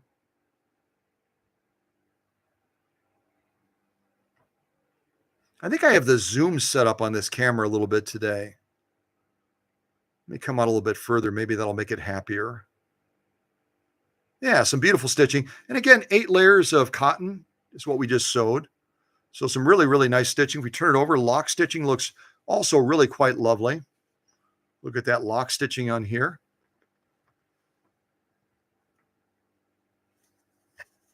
A little bit of a shadow right there. Let me do it like this, maybe.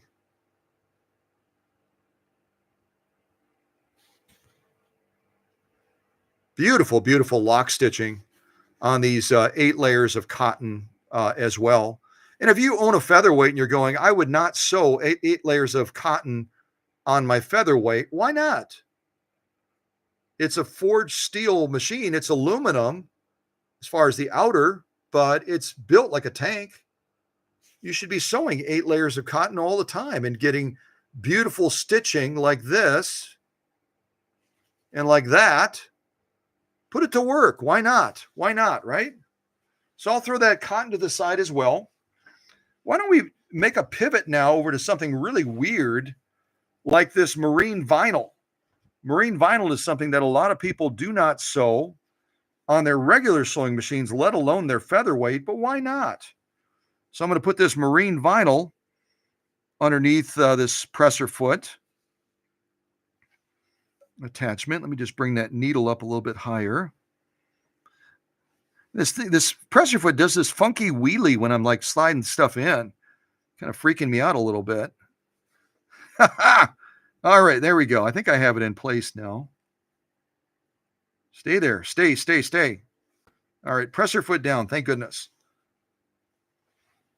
All right, so we've got marine vinyl. If you've never sewn marine vinyl before, it's super tricky stuff. And when I was giving that illustration of how the hook timing works, and I was showing you where the needle position is in relation to the hook and all that, if you don't have the timing spot on, if you don't have the timing to a science on your sewing machine, when you're sewing on marine vinyl, it's going to show itself in an ugly way through skip stitching or through distorted stitching. So I hope I did my job right when I put this new hook assembly and gib back onto Shelly's machine and got rid of the broken one, because if I didn't, it's going to show itself right now in this sew off. Let's hope I did it right. Haha. All right. So 2 layers of marine vinyl with this featherweight from 1952. Again, I believe it was a gift. It was a gift from Shelly's mom to her. I didn't read the live chat closely enough. I should have, but it was a very, very special gift. All right, let me see if I got this right. I hope I do. All right, here we go. Marine vinyl 2 layers. And I'll try to do this without hand starting it, what I was going to say. And you can hear this little featherweight. It's working harder. When we're doing this marine vinyl, you can hear it. It's not loud, but it's got a little bit more of a bump, bump, bump, bump, bump, bump, bump, bump, bump, because this is tough stuff. Marine vinyl is built to have all kinds of applications and durability, and the result is the piercing threshold of it goes absolutely through the roof. One of the toughest materials, quite honestly, to sew, right up there with leather and canvas and vinyl. Or canvas and leather is what I meant to say. Let's take a look at this stitching. So our top stitching first, and then our lock stitching. 2 layers of marine vinyl. Come on, camera. There we go.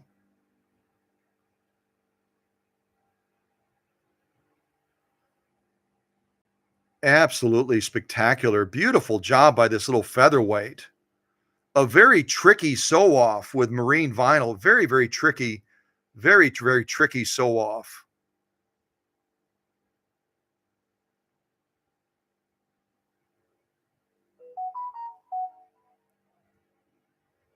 Beautiful stitching. Beautiful stitching. You can look at it like this as well.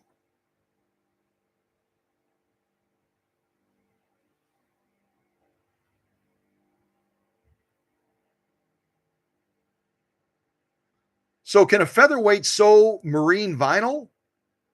The answer is yes. Can it sew more than 2 layers of marine vinyl? The answer is yes.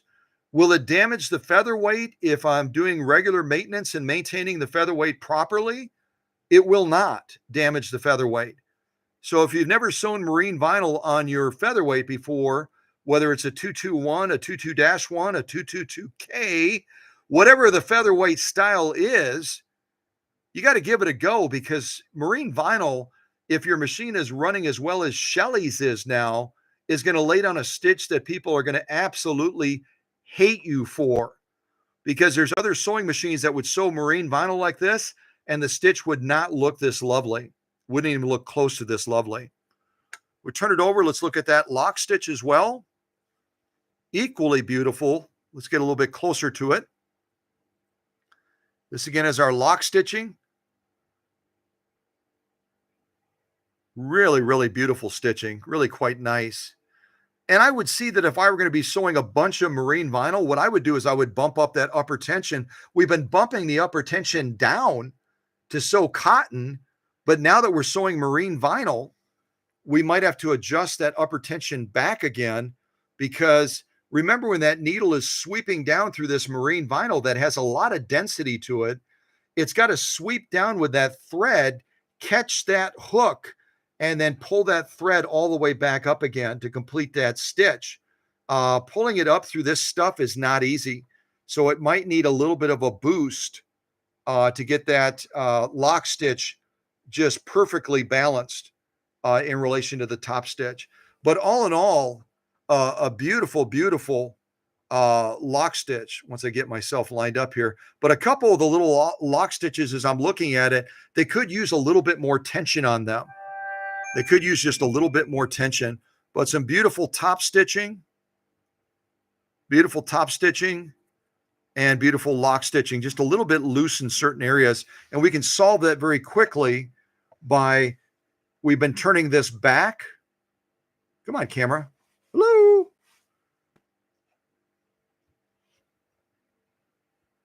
There we go. We've been turning this back for the cotton.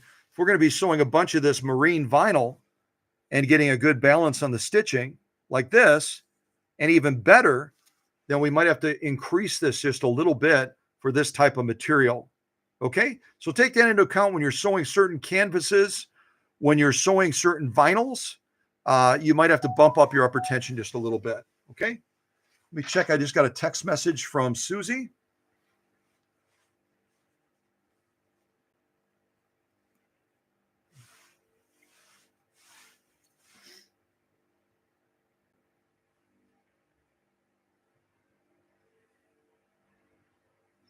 How to thread the featherweight? Sure, I can do that.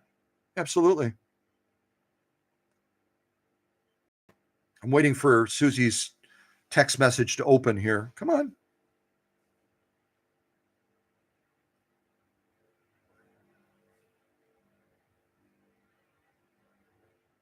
Okay, I'm going to show how to thread the featherweight real quick right now.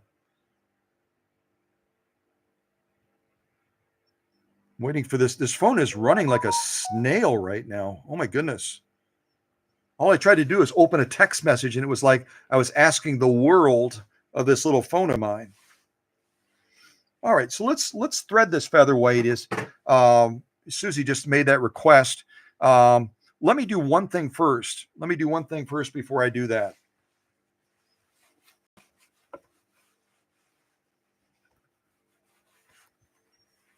One thing first.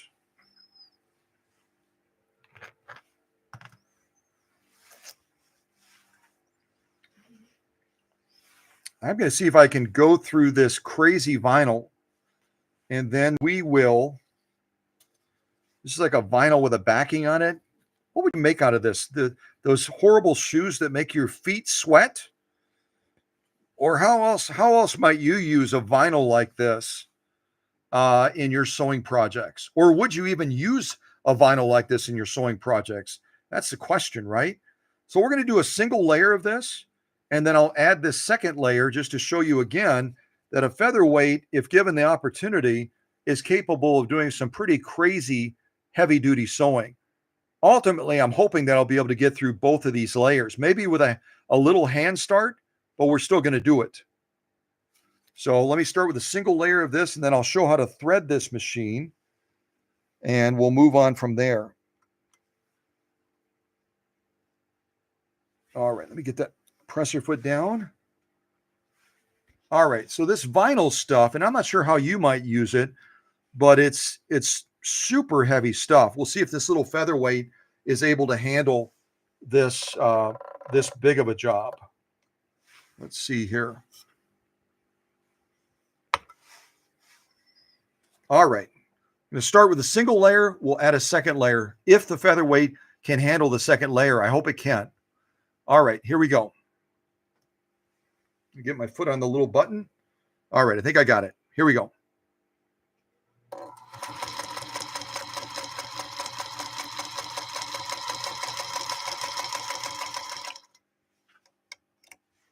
That was kind of easy for the featherweight, wasn't it? It was kind of easy for the featherweight to get that done. Wow. Vinyl is not an easy sew-off, and this little featherweight, this little princess of singers, just made it look super easy. So this is the first sew-off we did on this vinyl material. See if I can get all the way over there. Let me adjust the camera a little bit.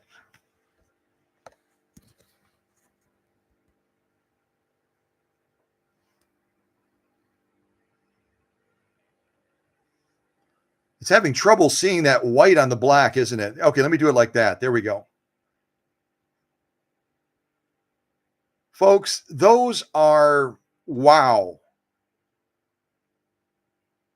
No skip stitches on this vinyl material, which is real tricky stuff. And it's really quite thick. Even if you look at it from the side, just one layer of this stuff looks like a little bit of a nightmare, doesn't it? And most featherweight people are looking at this and saying, don't you dare try sewing a second layer of this stuff on that little delicate featherweight. You're going to break it. I won't. It's a very strong little machine. And look at what it did with that stitching. Oh my goodness. That is brag worthy stitching by this little featherweight. Absolutely gorgeous. Let's look at it like that too real quick.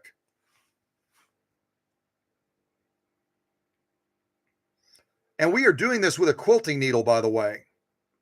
We're doing this with a quilting needle.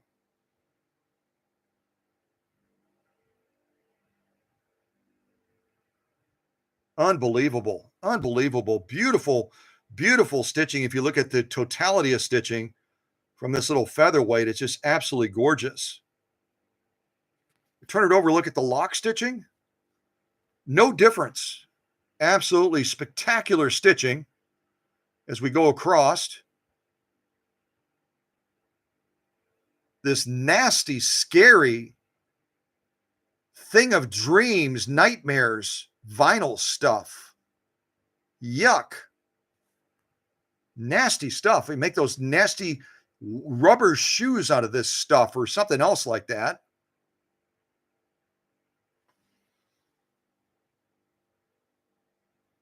If the camera can focus on that. There we go. So some gorgeous lock stitching, gorgeous, gorgeous top stitching. Dare we try 2 layers now? Dare we do it? Yeah, I think so. I think we can give it a try.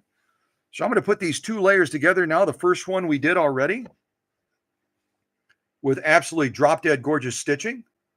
The second layer now, which a lot of people would say, don't ever try something like that on a featherweight. But we're going to do it. Yeah. And it's in the right place. If something falls off, I'm kidding. Nothing will fall off.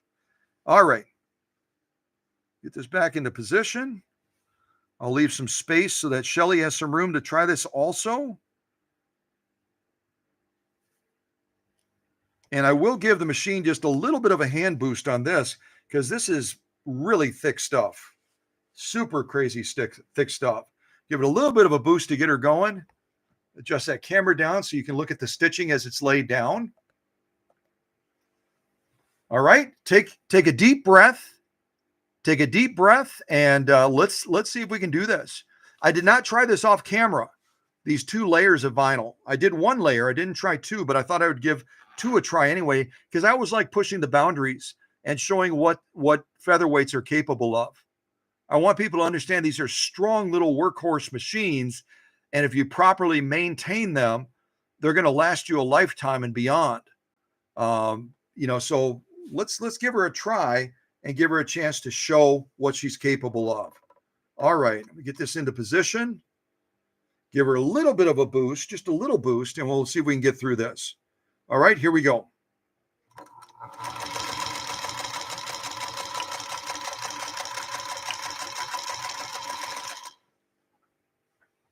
And she made it.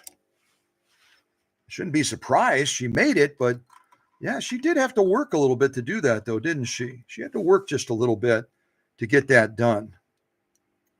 Give that a clip and get that back underneath. Give this a clip as well. All right, let's see what we got. Let's see what we got. We might need some more upper tension, huh? Let's see what we got. So the bottom row is going to be the second stitch line that we just did. The bottom row. The top row is the first one that we did. Once the camera says, I am going to focus now. There it did. So we just went through the equivalent of probably around 12 to 14 ounces using a measurement like leather of vinyl. And we've got absolutely, are you kidding me, stitches from one end to the other. That lower row is the one we just did through 2 layers of this crazy thing of nightmares vinyl material. 2 layers of that on this little featherweight, and it went through it with only a soft little boost to the balance wheel. It probably didn't even need it, but I gave it to it anyway just to give it a little bit of a boost. And we've got absolutely gorgeous top stitching from one end to the other. Absolutely gorgeous. Now, how did we do on the lock stitch? Remember the lock stitch on materials like this, because of the density and the piercing threshold, we might need to bump up that upper tension a little bit, but let's see if we made it through. That's our 2 layers going through there. Let's see if we can get this and get a real clear shot of it. Wow. You know what? I'm impressed. That's some really, really good looking lock stitching through all of this vinyl. And we didn't even make a drastic bump up on the upper tension. This little featherweight just made it happen. It just made it happen. Holy mackerel. So there's our lock stitching through 2 layers. Look at that. That's what we just went through with this little princess of singers. All of that vinyl. Jiminy crickets. And we got a lock stitch like that and top stitching like that. Everyone that watches this premiere and or live stream is going to want a featherweight now and say, can I do that with mine? Maybe, maybe not. Remember, it's like preparing for a long run. Like if you want to run a marathon, you don't just all of a sudden decide one day, oh, I'm going to run a marathon. You've got to train for it. You've got to prepare for it. You've got to stretch before the race. And you've got to get ready for a long, long run like that. Featherweights need the same type of preparation. And that's what happens at a workshop like this. It doesn't happen everywhere. You might go to a sew and vac in the Twin Cities area, and they're going to charge you probably 130 to 140 bucks. And all they're going to do is drop some oil across the top of the machine. I know that because I've got friends that own and have worked at shops like that, and they spend about 20 minutes on your featherweight. On Shelly's machine, I spent about 14 hours. Makes a big difference in what the machine can do. Makes a big difference in what the machine can do. Oh, wow. Wow. Impressive. Very impressive. Okay, let me add this to the stack. We've done cotton. We've done marine vinyl. Now we've done 2 layers of this crazy vinyl stuff already. Let's keep it rolling. Let's keep it rolling. I feel like I want to put a little bit of music on or something. A little bit of ragtime to get us going a little bit here. Hold on. Where's my ragtime music? Come on. Ragtime, ragtime. Let's go. Ragtime. There it is. Just a little bit of ragtime. Indulge me for a little bit of ragtime, will you?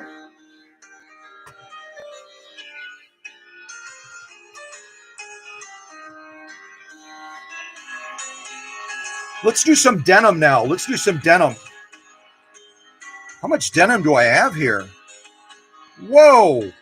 1, 2, 3, 4, 5 layers of denim? I don't know. That might be a little bit too much. 2 layers. Why don't we do 3 layers? And then maybe we'll add to it. 3 layers.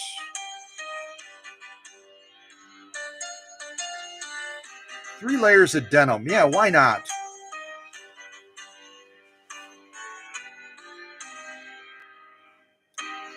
Three layers of denim. All right, let me stop this for a moment. 3 layers of denim, and then we'll add a 4th layer and a 5th layer of denim after that. Maybe. Maybe. All right. Here we go. Give a listen. This again is Shelly's Princess of Singers, this featherweight that was gifted to her by her mom. And I need to look at the live chat because I don't remember what the occasion was. It was a special occasion, maybe a graduation or something like that. Let's see if this little featherweight, it already went through some crazy vinyl. Let's see if it can handle denim too. 3 layers of denim, and then we'll bump it up to 4 and then 5. Let's see here. All right, here we go. Give a listen. Give a listen at this little Princess of Singers and see whether or not she can do it again. All right, you ready? Should I turn on the light, or does that creates a glare, doesn't it? Creates a glare. Let's go without the light. Yeah. All right, here we go.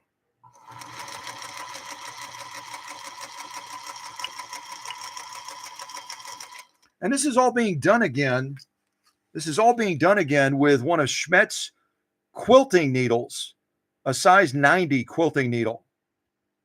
So if you've never tried quilting needles before, and you look at the field of materials that I'm going to be sewing on Shelly's featherweight, you might want to try a quilting needle. Even if you don't quilt, you can use it for other applications, right? Other purposes.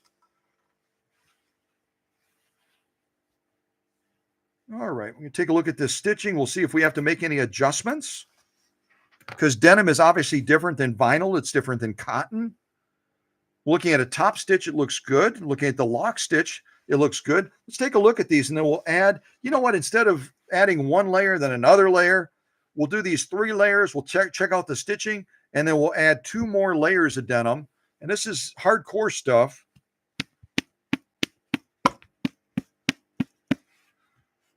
And yeah, and then we'll consider our denim sew-offs complete. Let's take a look at this. So this is our top stitching. See if I can get the camera to focus on that. Beautiful, beautiful top stitching. 3 layers of denim. 3 layers of denim. Absolutely spectacular. Kind of go across and look at it going across.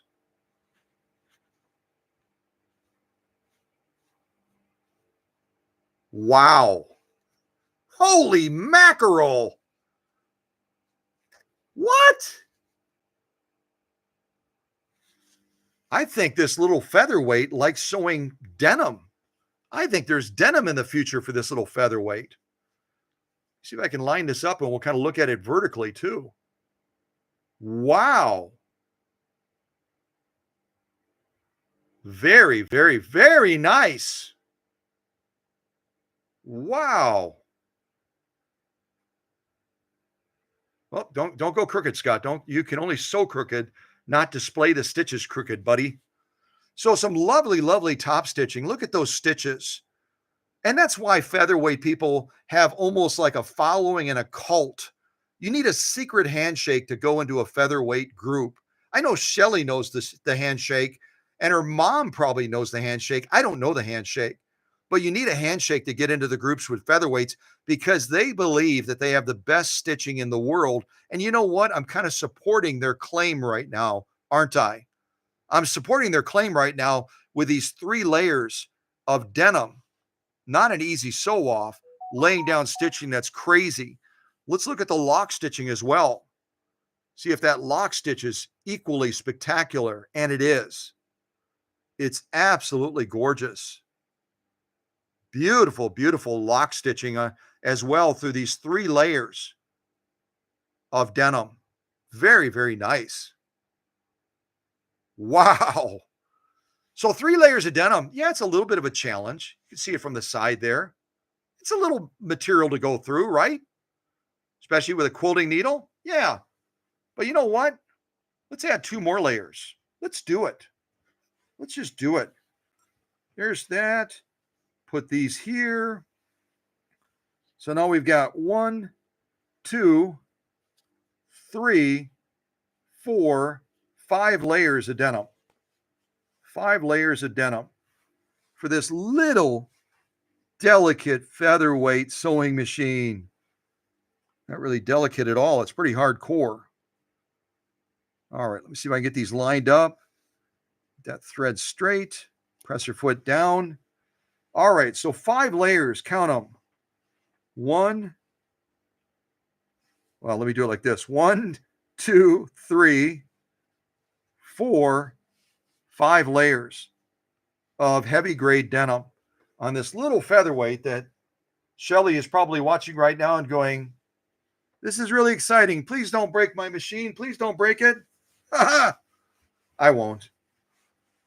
Do no harm. Do no harm. It's one of my principles in the workshop. All right. So here go 5 layers of denim. I'll do it with no rag time on, so you can listen to this little girl work and get through this, what I would consider to be a pretty doggone hardcore sew off. 5 layers of denim. All right, you ready? No hand start. Keep my hands here. We'll see if we can get through it and just launch with the power of that little 0.4 amp motor. The 4.4 amp motor, which is running tip top now after a deep cleaning and service in the workshop. Here we go.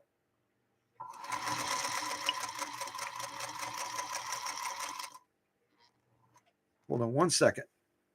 I had a happy thread with a little bit of static electricity jump onto the thread guide. There we go. I had to finish the stitch line. This little thread up here, you can see there's static right now in the workshop. I've been running the dehumidifier. See, I got a little funky loop on it. And it's kind of looping right there. That's because there's static electricity in here right now that's feeding, look at the spool over here as well. It's feeding this little twistiness on the thread. And the way you can try to reduce that is to spritz a little bit of water on it. I've shown that to you before. Let me actually remove the spool. Oh, and then I have to show you the threading. That's right. Susie asked about the threading. So what I'm going to do real quick is I've got the spool off. Take a little bottle like this. It's used for essential oils. And right now, all I have in it is just good old-fashioned water. Good old-fashioned water.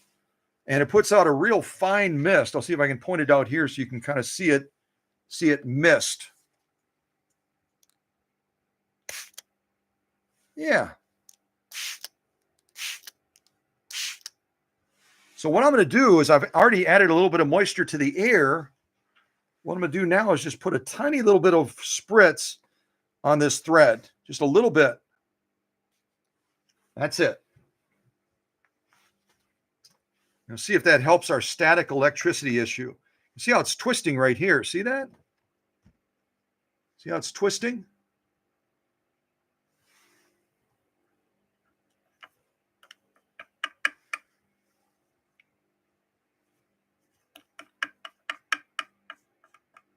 All right, there we go. That should help us, not with the thread that's already at this stage of the machine, but as we go through the next sew-offs, we'll get some of that thread that has a little bit of a dampness on it, and then we should be much, much better off than we are now. And that happens when the air gets drier If you're running a dehumidifier in your space, pulling all that moisture out, you may want to turn it down a little bit. I think I have this one set at 50% right now. I might want to bump it up to 60% prior to a live stream. So, all right, let's take a look at these 5 layers of denim. Again, the one we just did is going to be on the lower row. The top one is the one I did first. We'll take a look at both of these.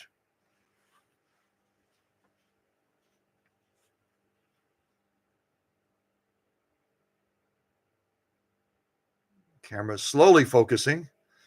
So again, the bottom row is one we just did through 5 rows or 5 layers of denim.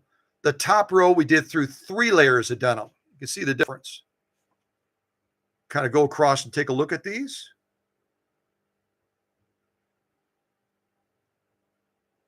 Ha ha! Unbelievable. What? You can't tell any difference. That bobbin case down in the raceway with that new hook system and gib that I put on Shelly's machine because the other one was broken is just doing a dance. It's doing a brilliant job of keeping that top stitch beautifully defined through even 5 layers of denim. Lovely, lovely stitching. Look at it like this as well. Ha ha! Yeah, baby. Nice. Very, very nice. Very, very nice. There's our top stitching. Again, the top row you can see there is through 3 layers. The bottom row is through 5 layers. Turn it over now. We'll see that single stitch line having gone through those last 2 additional layers. Get up nice and close. Look at those lock stitches.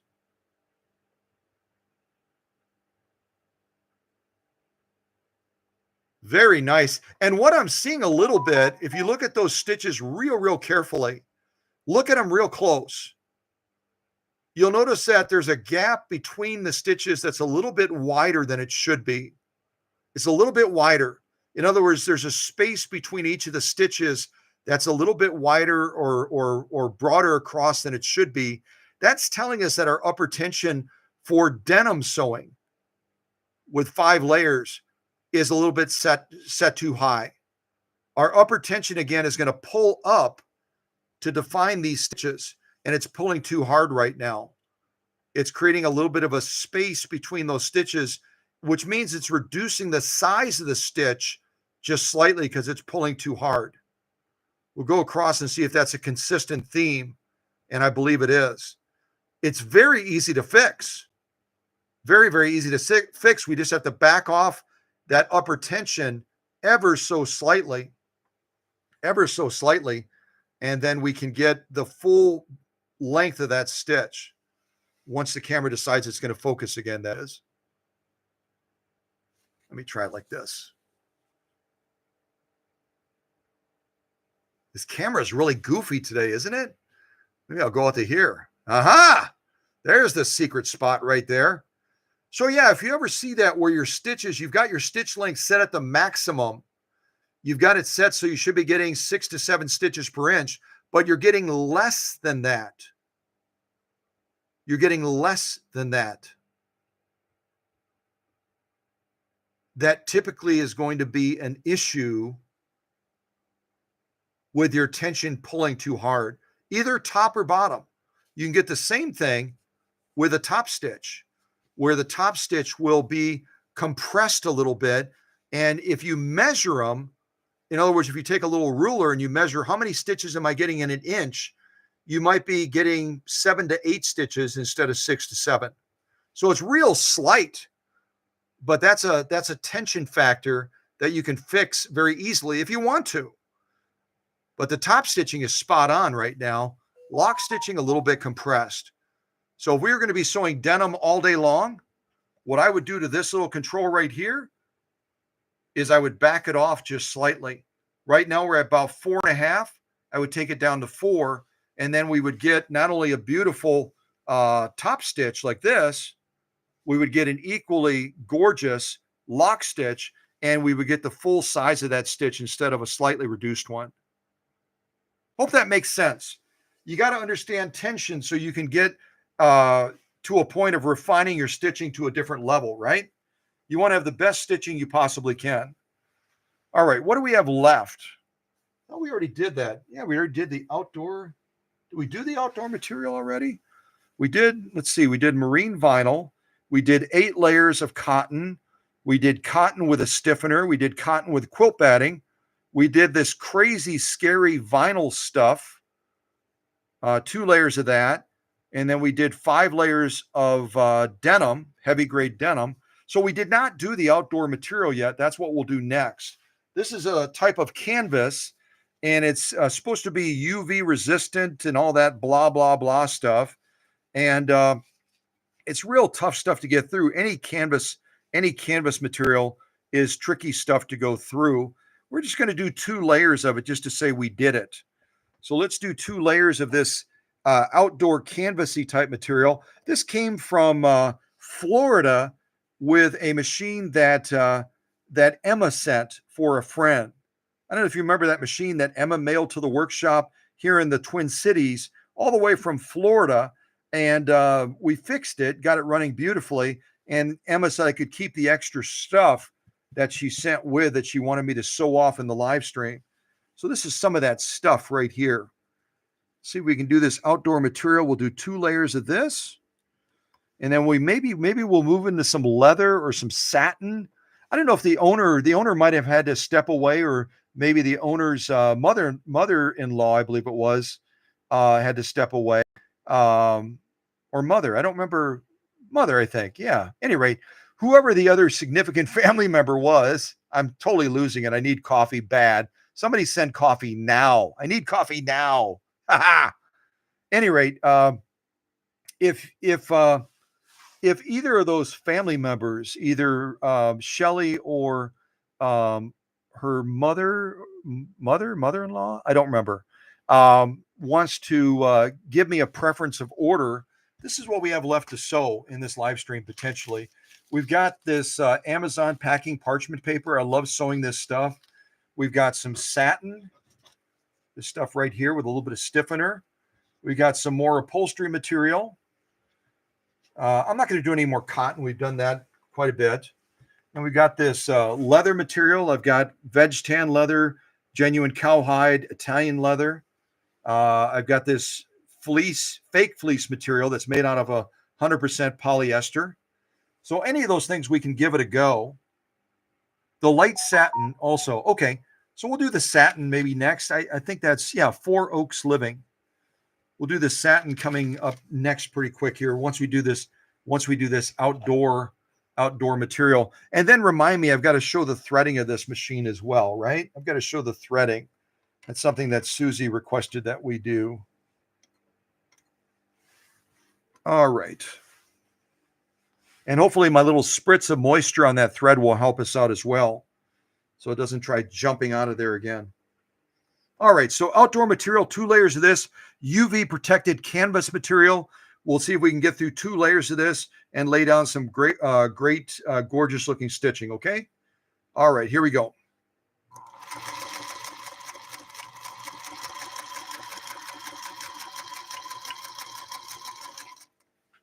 Easy peasy, easy peasy.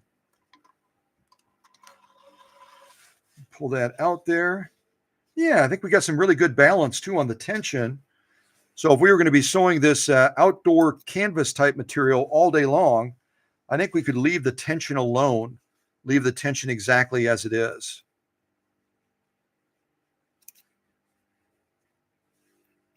All right, give that a clip. We'll look at that top stitching first, and then we'll look at the lock stitching second.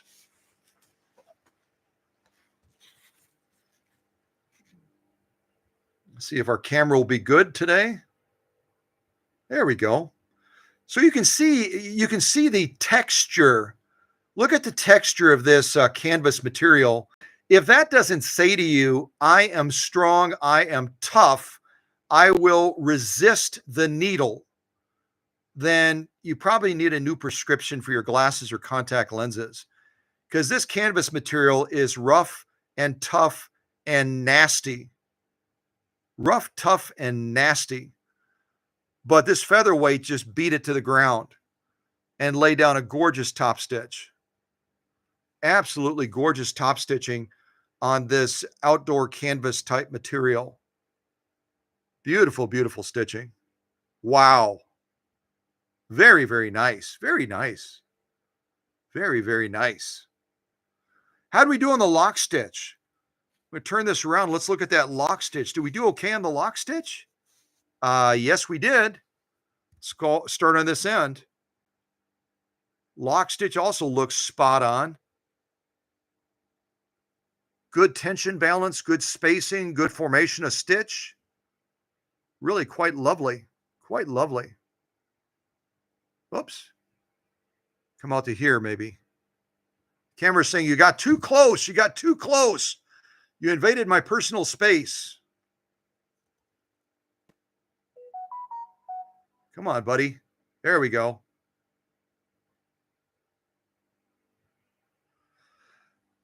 So on this outdoor canvas material, UV protected, blah, blah, blah, blah, blah, blah, blah. Beautiful lock stitch all the way from one end to the other. No skip stitching. Beautiful top stitching as well. See if I can get out to about there. Beautiful top stitching. And we can add this to our pile now, right? We can add this to our pile of sew-offs that we've done so far. And if you just joined us real quick, we just did this canvas outdoor material, laying down, are you kidding me, gorgeous stitching, beautiful stitching. 2 layers of that, 2 layers of marine vinyl right there, 8 layers of cotton, 2 layers of cotton with a stiffener, 2 layers of cotton with quilt batting, 2 thicknesses of this vinyl stuff that you could build a car out of, probably a small car, but you could still build a car out of this stuff. Wait until Shelly and her mom feel this with their hands. They're like, what? Are you kidding me? The featherweight did that? Really? Rewind, watch it again. And then we did 5 layers of this denim. So this is our sew-off sandwich so far. All done on this live stream with this little featherweight. And just one stitch off after another of near perfect stitching. Absolutely unbelievable, crazy. Wow. Wow. Wow. I got to drink some soda. I'm getting like parched. A little bit of Diet Coke. And then we're going to move on. And it looks like as this has gone on, we've been going 2 hours and 34 minutes. 2 hours and 34 minutes in this live stream. I think at one point we had over 600 people in the live stream. And now we're down to an intimate family of 14 with 232 likes already on this little featherweight. So if you haven't liked it yet, let's add to those numbers. Make sure you click like it. And that way, when we get these final numbers, I'll share them with Shelly and her family, and they can revisit this as a video anytime they want to celebrate this incredible gift again that came from Shelly's mom. Yeah. All right. So what do we, oh yeah, threading, duh. Let's do threading. All right. Finally, we're going to do threading. Sorry about that. Y'all have been patient with me. I haven't done a live stream in a while, so I'm like, hey, I don't remember how to do this, whatever, Okay. See if I can get right about there and see most of what we're looking at. All right. So we've got it threaded right now. Now we're going to unthread it. I'm going to pull this thread. La, la, la, la, la, la, la, la, la, la, la, la. There she goes. All right. Now we're stuck. I have no idea what to do with this stuff. Okay. We'll figure it out. All right. So this is our slightly dampened thread. You can see it. You can't even see that it's wet, but now it has moisture into it. So we won't get that weird little curling on the thread as much. So when you put your thread on top, some people like to put it with the thread over the front.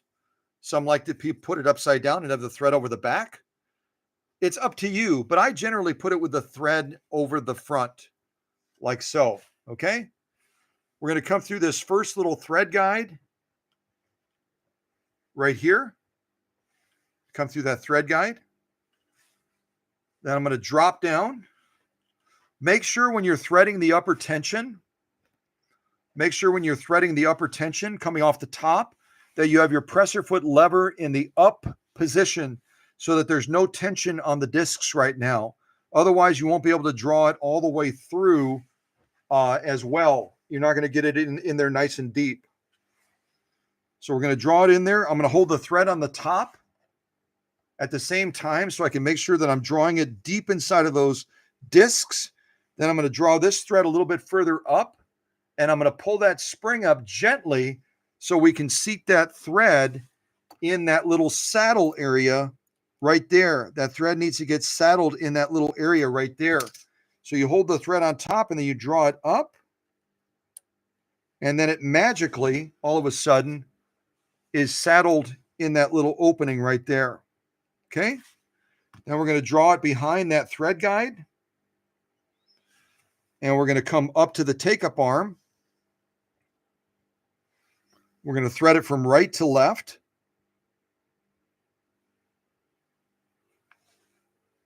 Now we're going to go to the thread guide that's on the face plate, not the nose plate. Please don't say nose plate. It's really annoying. Ah!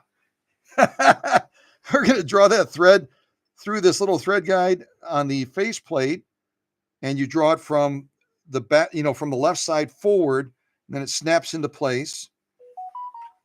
I'm going to get off my little seat and get down at the same level as the featherweight. We're that far so far. We're almost home.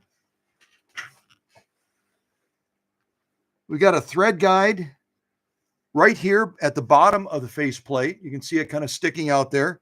We're going to draw the thread from the left to the front again, so it's saddled in that little opening right there. We've got another thread guide right here just above the needle, and we have to also draw it from left to right through that thread guide as well. So we have a thread guide there, a thread guide there, a thread guide right there, and a thread guide all the way up here. So that's our threading so far. I'll get down even lower so you can kind of see it from here. Thread guide, and now we're finally down to the needle. And on the featherweight, the flat side goes to the left, like all of you have already said. And then we're going to finally thread this needle from right to left. With this foot being in the way, what I recommend is kind of lower that foot, get it out of the way, and then we can run this thread through the needle from right to left. All right. Get that out of the way. That's actually part of our bobbin thread right there, sticking up, getting in the way.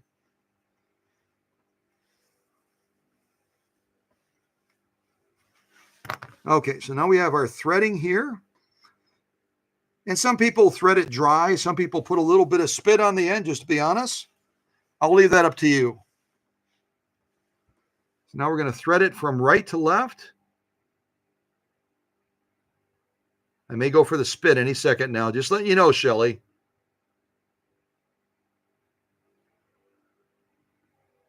There we go. Nope, I almost had it. I was so close.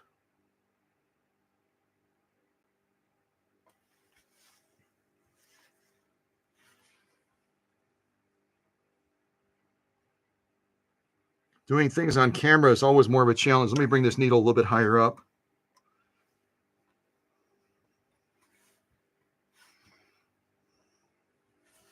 I'm going to cut this end off too, I think. I'm actually on the ground right now. I'm not making that up. I'm actually on the ground right now. Like, hey, look at me. I'm on the ground. There we go. So I just cut the end off, and that there were little fibers on there, something getting in the way. So now we're threaded from right to left through the needle. Raise our presser foot again, get that thread to the rear. And that is how you thread a featherweight. Hopefully that's helpful to you folks. Yeah. All right. Now I'm going to get back on my chair because right now I'm literally on the ground. Down there somewhere. There. Yeah, there I am. Okay. Let me get this featherweight rotated back around.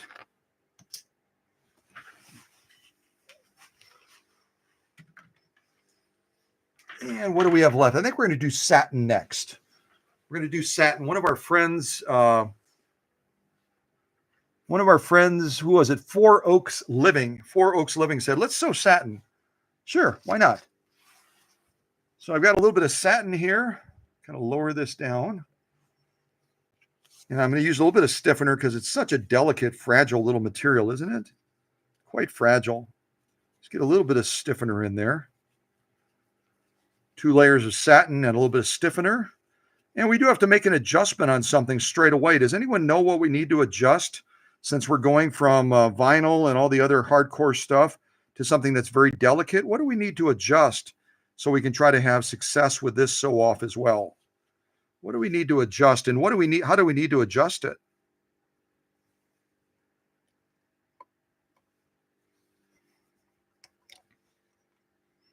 What do we need to adjust before sewing this satin material? Presser foot pressure. Lighter. Yes, absolutely. So we're going to satin now after we did all this other crazy stuff. We sewed this outdoor material. We sewed the marine vinyl. We sewed the 8 layers of cotton. We sewed this crazy vinyl that you can build a car out of probably. We sewed these 5 layers of denim. Now we need to lighten it up a little bit, don't we? We need to lighten it up a little bit. And we do that by adjusting this right here. So we're going to turn this counterclockwise about 3 to 5 turns, approximately 3 to 5 turns. 1, 2, 3, 4, 5. And now I'm going to check my lifting pressure. You just lift this up slightly. You'll be able to see how much resistance is on there. We still have too much resistance. Too much. It's too heavy. So now we need to go about 3 to 4 more turns. 1, 2, 3. Okay, that's pretty close. That's pretty close. It's going to be a little bit heavy. It's going to be a little bit heavy. It's going to be a little bit heavy. We're going to try it anyway. The reason we don't want it too heavy with the satin or silk is it'll create puckering. It'll create puckering, particularly on the bottom of the material. I think we're still probably a little bit too heavy, but we're going to give it a go. Okay? We're going to give it a go. So now we're going to try satin. Let's give this a try. All right, here we go.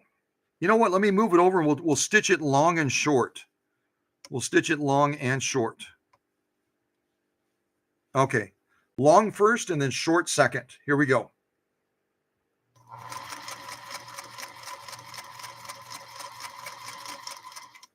Let me show you something else real quick. Remember how we put a little bit of moisture on that thread? And some of you might have, at the point that I was doing it, said, that's really weird. Why would you do that? Remember how our thread was curling?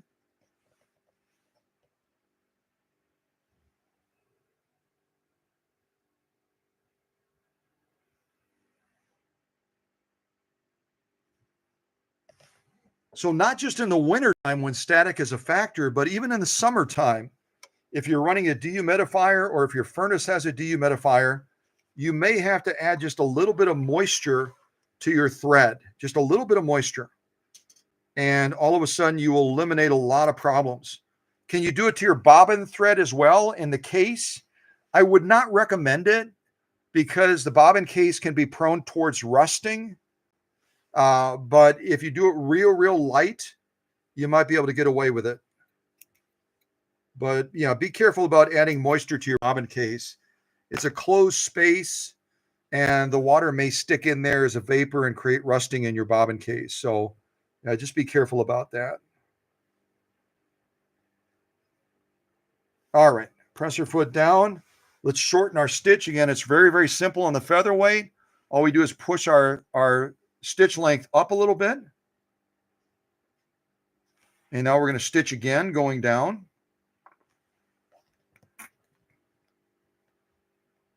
And then we'll take a look at these stitches. All right, here we go.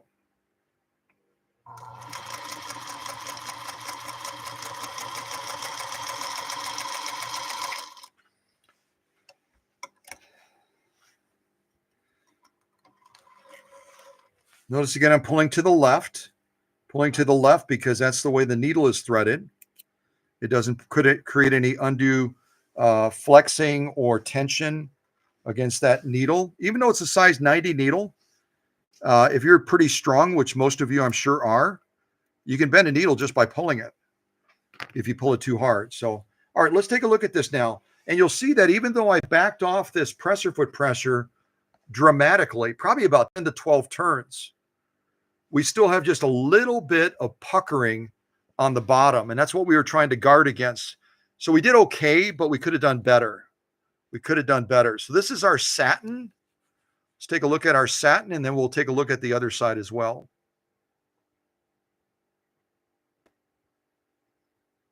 I love it. We've gone from the craziest of heavy sew-offs with this Princess of Singers to one of the most delicate sew-offs on this satin, and we continue to generate stitching that other people will absolutely hate Shelly for. Why does your machine stitch so well? What's wrong with you? Ah! Ha ha! Yeah, workshop magic, baby. That's what it is. Beautiful stitching. Beautiful. Let's go all the way across. Oh, hello. Hello, you beautiful. Hello. Yes. Yes, you are gorgeous. Don't care if they hate you because you're gorgeous. You're just gorgeous, all right? You're gorgeous. Wow. Wow, wow, wow, wow, wow, wow. Wow. Beautiful stitching. Don't you love how you can see the holes through it too? Like, hey, look at the holes. Yeah. Beautiful stitching.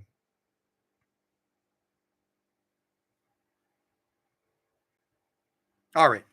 I'm going to just totally bore you guys. You're like, all right, we already saw them. They're beautiful stitches. Just move on, buddy. Move on. Just one more time.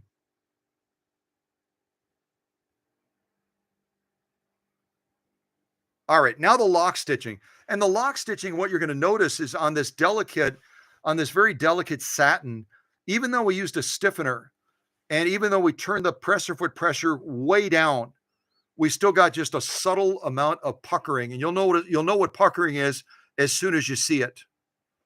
As soon as you see it, you'll say, oh yeah, that's puckering. Yeah, I see it. Yeah, that's puckering. Yeah, that's it.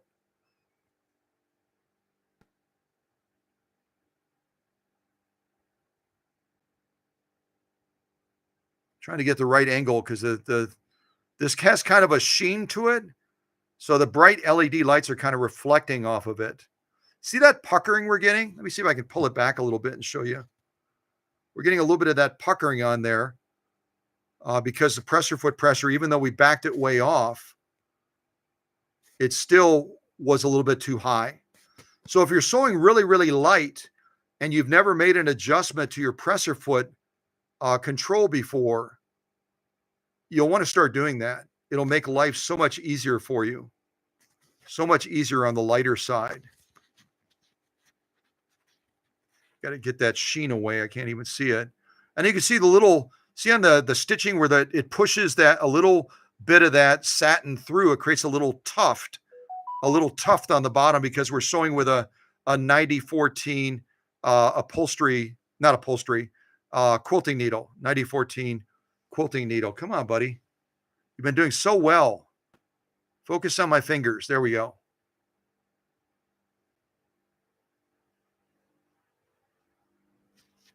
Yeah, very, very nice.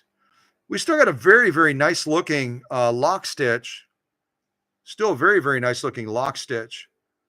But we could have made it better with less of that puckering. There you can really see it. See that puckering in the middle?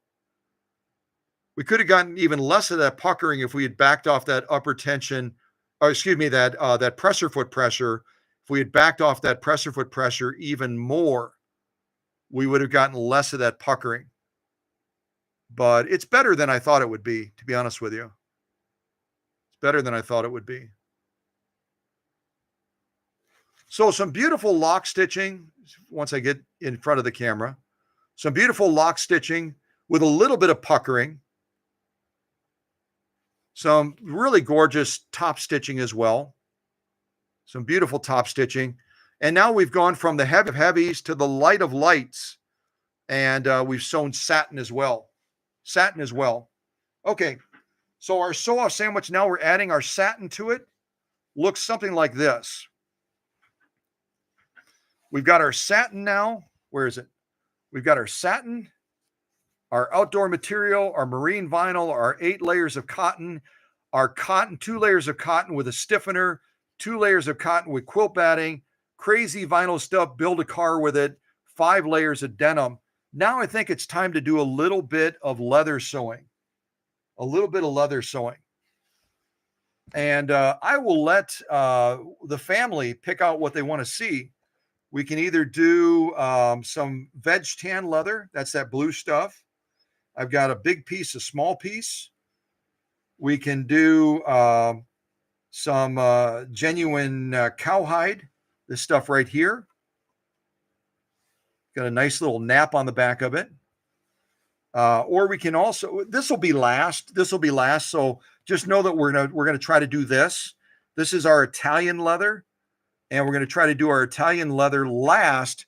And like I always do, and I get notes from people around the world about this. They love seeing this. I always do the sewing in a circle like a little kid, and we do it to the 1812 Overture. I think we did it to another song once that Tim recommended. Tim, what was that song you recommended that we try? Was it the William Tell Overture or something like that? William Tell, I think. But we've got the Italian leather, we've got the veg tan leather, and we've got the cowhide. So if Shelly or her mom want to recommend, see the paper, upholstery, and leather. Oh, I didn't see that. Oh, oops. Paper, upholstery, and leather. Okay. All right. Thank you for letting me know. I don't look at the live chat, so I missed that. So paper, upholstery, and leather. Let's do paper first. All right. So if you ever ordered from a place called Amazon, they're getting kind of popular. They're getting really popular. What? I need to find something I can't find it anywhere else. Go to Amazon. Yeah. So if you ever shopped on Amazon and you ordered something, in all likelihood, you got some of this packing paper stuffed in the box to try to protect whatever it is that you ordered. And Susie orders from Amazon all the time. I don't do Amazon. I'm more of an eBay guy. So whenever Susie gets an order of Amazon stuff, she gives me the paper. And I kept getting more and more of this. And I thought, doggone it, I ought to try sewing it. And people got such a jolt out of it. They got such a tickle out of it. I started getting notes from people as far away as the UK and Brazil and Australia. And they said, we're going to start sewing paper like you. I said, great. Do you order from Amazon? No. Can you send us some paper? I said, no. Order something from Amazon and they'll send you the paper for free. Because if I mail paper to Australia, it's going to cost me about $30. And I love our people in Australia, but I don't love them that much. Yeah, I do. A little bit. All right. So now we're going to try sewing some of this paper. We're starting with 4 layers of paper. So if I fold it like this, I'm going to get 8 layers, right? Yeah. If I fold it again, I'm going to get 12. If I fold it again, I'm going to get 16. I think I did that right. 16 layers of Amazon Prime packing parchment paper. Try saying that really, really fast. Amazon Prime packing parchment paper. It's like Peter Pepper picked a pack of peppered pickles. Something like that. At any rate, I've got 16 layers of this, I believe, is what I just folded. 4, 8, 12, 16. 16 layers of Amazon Prime packing parchment paper. Let's get that underneath this presser foot and see if we can make it through this sew off. 16 layers of paper. Paper, if you don't know this, is about as tough to get through as leather, practically. And we're going to try 16 layers of it. Let's see if we can pull it off, right? We'll see if we can pull this off. All right. My take-up arm all the way up. All right, keep your fingers and toes crossed. We haven't broken Shelly's machine yet, and we're not going to break it now, I hope. No, we're fine. All right, See if we can do this without a hand start. Otherwise, I'll give it a little bit of a boost on the balance wheel. So here goes 16 layers of Amazon Prime packing parchment paper. Peter Piper, you get it. You get it. Alliteration. All right, here we go. Oh, let me change. I almost forgot. Let me change my stitch length back to a longer stitch first. Aha. Now we'll try these 16 layers. All right, here we go.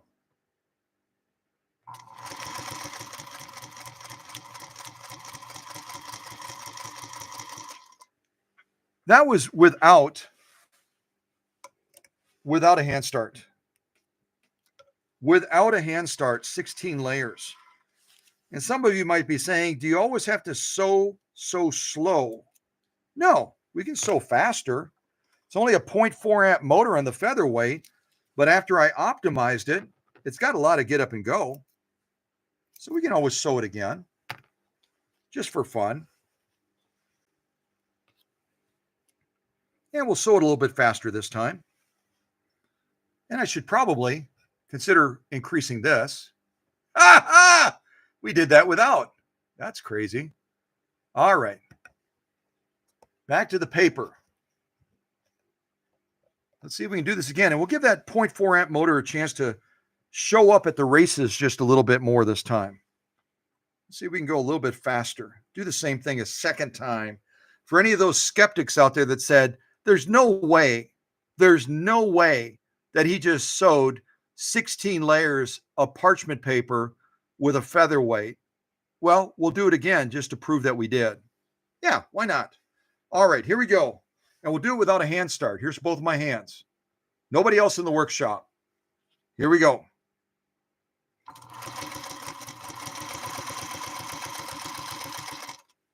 I still didn't go fast enough. I kind of took it slow. Kind of took it a little slow. But we'll have a chance to go faster when we do the final sew off on leather. We do the final sew off on leather, we'll go much faster to either the William Tell Overture or the other one. Yeah, it has cannons and fun stuff like that. All right, so that's our top stitching. Let's take a look at this and see what we think. 16 layers of Amazon packing parchment paper with Shelly's featherweight that her mom gave her as a special gift. Come on, camera. We want to see him. We want to see him. I love it. Woo! Yeah. You know what? I don't think that there is a perfect stitch, but if there were a perfect stitch,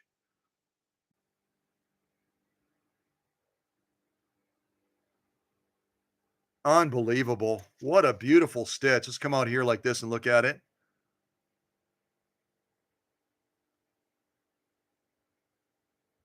Unbelievable. Gorgeous. What about the lock stitch? You get to see all those little paper punches coming through. It's like we're punching paper, which we literally are with this quilting needle.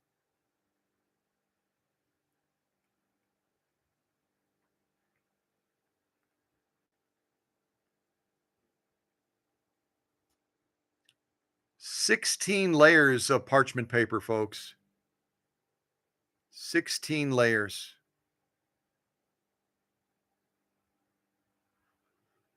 Gorgeous lock stitch. Come on, camera. Camera. Hello. Gorgeous lock stitch. Gorgeous top stitch. And now we're going to do some upholstery material. We'll add this to our stack. This is some really, really cool. Actually, we have two choices of upholstery material. We've got this stuff. Where is it? We've got this stuff, and then we've got this mustard colored one. So Susie, did Shelly say whether she wanted to see the blue gray one or the mustard one? The mustard one, again, has, if you look at the data sheet on it, the mustard one has 55% recycled nylon, 45% polyester with an acrylic backing for stain resistance upholstery type material. So that's the mustard one. The blue one, bluish gray one, I have no idea. No idea what that stuff is made out of. Some sort of upholstery, blah, blah, blah. So does she have no choice given? No choice given. Okay. So we'll try the, why don't we try the mustard one? We'll do, why don't we try to do like 3 layers of that? Fold it like this. And we'll fold it again. So 3 layers of the mustard one that's 55% recycled nylon, 45% polyester, and then it also has an acrylic backing as well. We're going to try 3 layers of that upholstery material. All right, press your foot down. And let's give this a go. Get my take-up arm all the way up. All right, here we go. Upholstery material requested by the owner, Shelly. And we're doing 3 layers of it. Again, 55% nylon, recycled nylon, 45% polyester, and it has an acrylic backing to make it stain resistant. So what does that all translate to do? It translates that this is not an easy thing to sew off. When you're dealing with acrylic, you're dealing with nylon, you're dealing with acrylic backing, blah, blah, blah, blah, blah, blah. This is tough stuff. But I think it'll be fairly easy for this featherweight. Let's give it a go.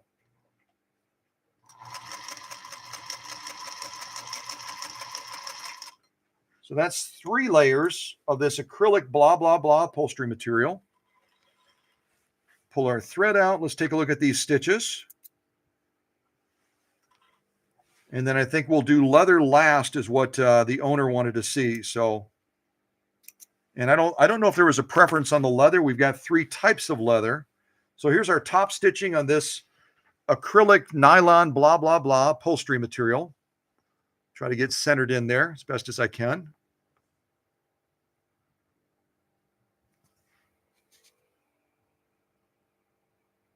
There we go. Ha! The camera said, okay, I'll focus on it just because you said please. Yeah. Folks, those are gorgeous stitches through this upholstery material. 3 layers of upholstery material. Typically, even in upholstery shops, they're going to have maybe 1 or 2 layers. They're not going to have 3. It's pretty uncommon unless they're going with something super heavy duty. So we even stepped it up more and generated. Look at the stitching. Look at that stitching. Unbelievable. Oh my gosh. What? Absolutely gorgeous. Gorgeous. Sew off on this upholstery material. Let's turn it over. Look at the lock stitch. Get in there nice and close so you can see that as well. Beautiful lock stitching as well going across on this upholstery material. Again, it probably would get even a better result, as amazing as this result is, if we were using a needle other than a quilting needle. We might even get better results. But it really is spectacular. Beautiful, beautiful, beautiful stitching.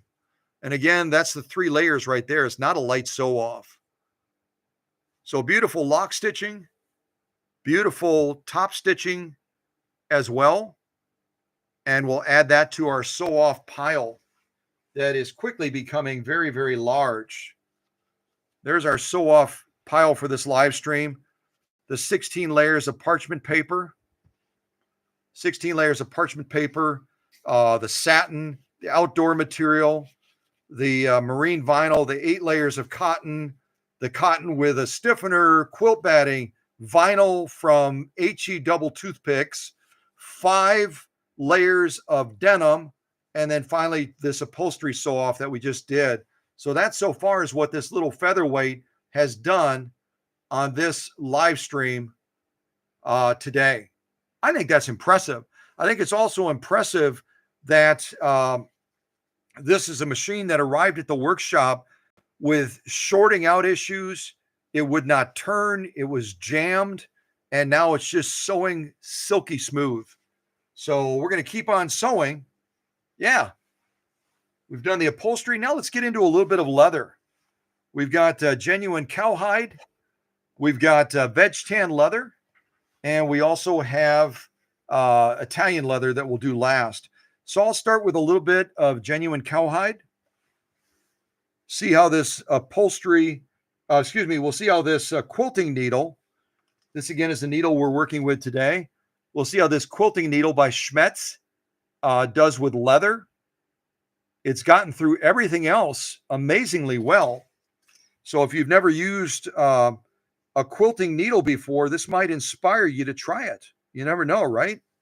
This might inspire you to try it. So a little bit of cowhide. We'll see if we can get through this safely. And we might even add a second layer. We'll see.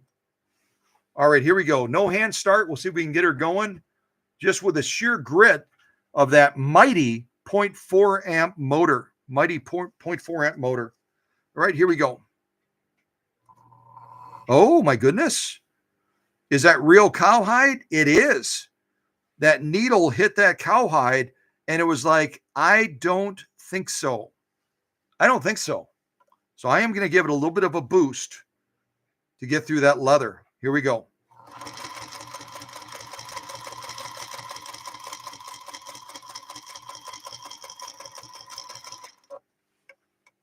Leaping lizards. That's some serious cowhide. I don't pick the cheap stuff. I get the real stuff.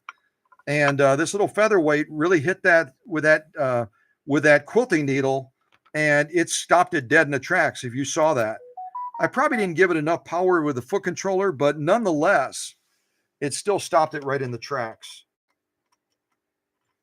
All right, we'll take a look at this, and then we'll decide how. Let's see. We've been running over 3 hours. Probably going to do just a single layer of this, unless the owner says let's do 2.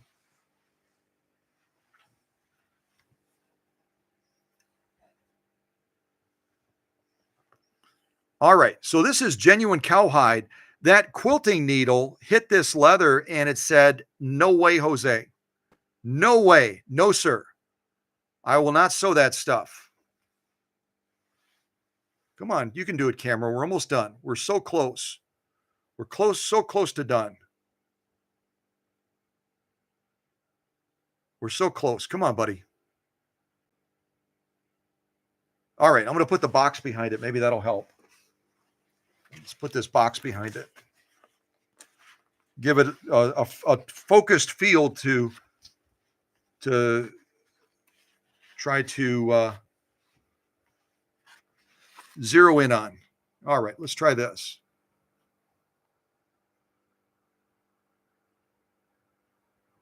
There we go. So again, we're going through probably about 3 ounces of genuine cowhide. We're using a quilting needle that's gotten beat up pretty bad in this live stream.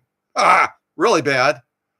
And now we're going to try to go across and see how we did on the stitching with this single layer of genuine cowhide. You know what? I'm impressed.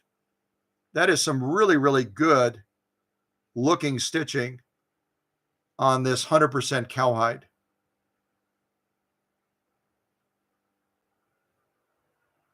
Very, very nice.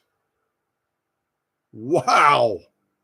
How do we do on the lock stitch? Let's look at the totality of stitching. Very nice stitching. Imagine how this stitching would look even better if we were using a leather needle instead of a quilting needle. Let's turn it over and look at the other side. How do we do on the lock stitch?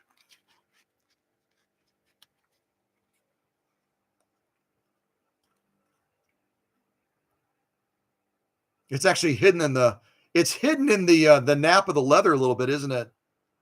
It's like, where'd it go? Where'd it go? See if I can pull it back a little bit. I don't know if I'll be able to. Oh, there we go. If we back up a little bit, you can kind of see it better, can't you?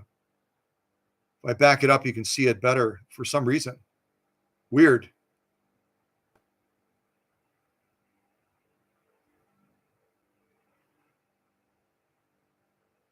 Very nice lock stitching too. It's a little bit hard to see it, but you can catch glimpses of it as we go by. There it is right there. Beautiful.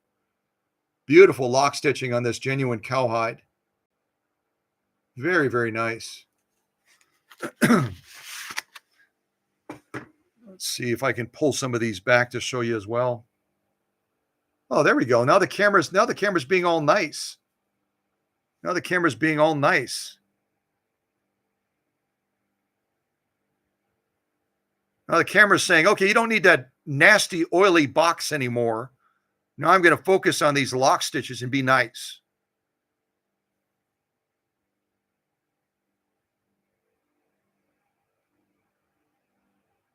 Beautiful stitching, beautiful stitching.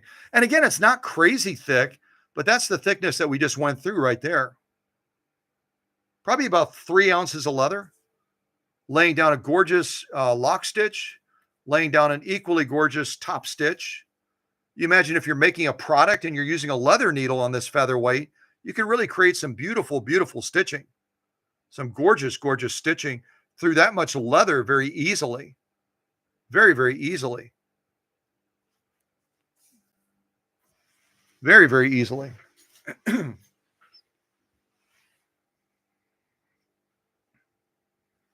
All right. I think we'll stick with just a single layer of cowhide. Now we'll try a little bit of this veg tan leather. Try some of this veg tan leather. This is the veg tan leather that I have right here. Veg tan leather is real popular for leather workers because it's such a beautiful leather to work with. My friend Dusty out in the high desert of California makes beautiful desert pieces for his celebrity customers like Johnny Depp and Ozzy Osbourne, a bunch of other famous people he's done leather work for. And he loves veg tan leather, always works with veg tan leather considerably. So we'll try a single layer of this first, and then we'll see if we can go through a second layer possibly on the veg tan.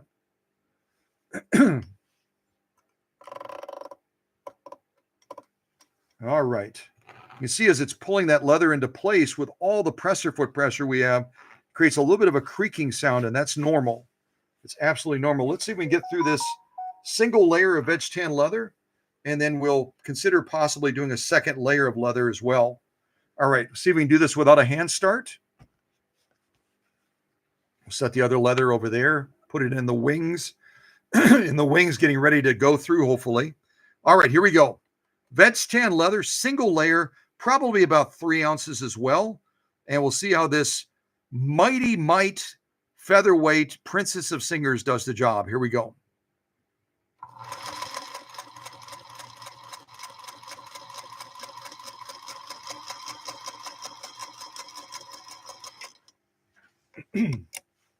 No hand start, easy peasy going through. And I'm seeing that we might want to, yeah, that's still a lovely top stitch.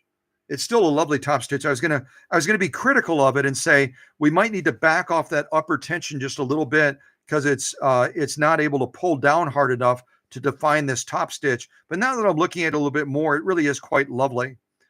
So we'll leave the tension alone for now, and we might even try a second layer of this stuff as well.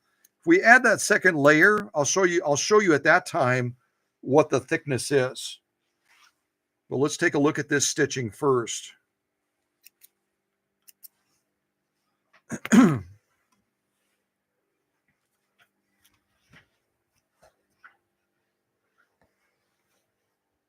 All right, so this is our veg tan leather. Let's take a look at this going across.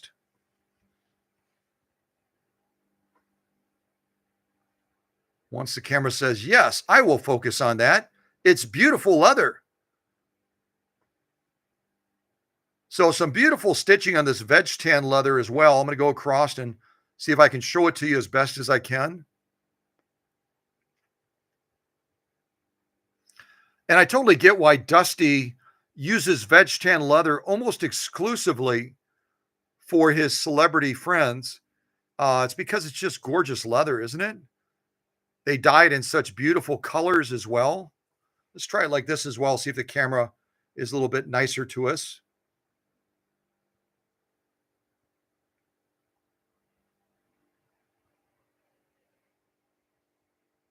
Very, very nice. Very nice. So that's our veg tan leather. That's our top stitching right there, which I think is absolutely spectacular.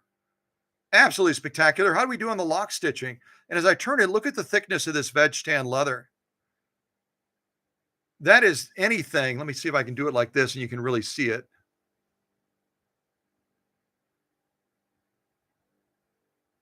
That's anything but a light sew off. Very, very thick stuff. I would say closer to 4 ounces of leather. So if we turn it over now, that's our top stitching. We look at that lock stitching now. Might have to pull it back a little bit.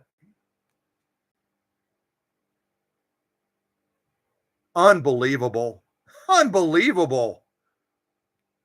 Beautiful, beautiful stitching on this veg tan leather. Beautiful. You can see little remnants of the genuine cowhide stuck on there. Unbelievable. Wow.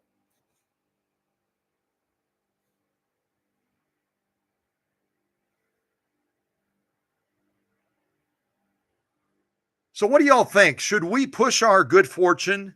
Yeah, I agree with Four Oaks Living. Beautiful. I agree with Susie. Stunning. And I really love the comment as well by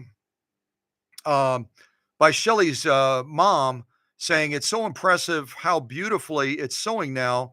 Wow, I'm so thrilled that it's all fixed. Yeah, it's very, very happy girl now. Very happy girl. And stitching up a storm on everything we put in front of her. Should we try to honor my good friend out in the high deserts of California, Dusty? Should we dare we try doing a second layer of this, which would take us up to this level of leather sewing on a featherweight? Dare we try?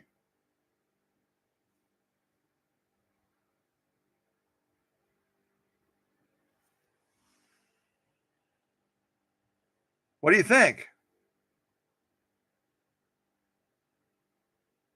Should we go for it? Should we stop and not go for it? What do y'all think?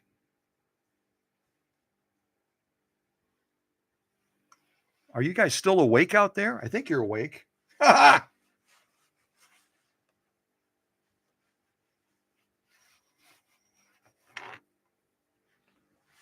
All right. No one's saying go for it or not go for it. So I'm just going to go for it. So we've got this second layer of veg tan leather. We've got this leather we just sewed for. And now what I think I'll do is I'll try doing them back to back. And that puts a little bit more stress, on the machine when you put them back to back, because you're going against the nap.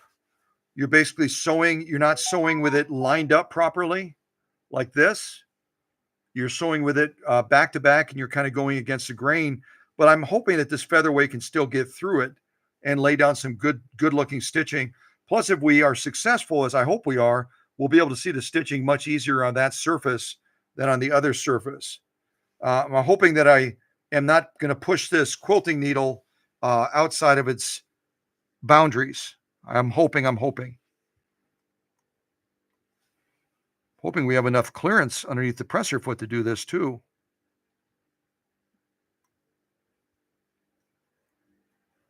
It's going to be really snug. Never good to make it too snug because it can create a little problem with the stitch definition. All right, I think we're good enough that I'm going to give it a go. I hope we can do this. Hoping we can do this. So what we're doing right now, if you're joining us right now, is we've already gone through a single layer of this veg tan leather. We've already gone through a single layer of this veg tan leather.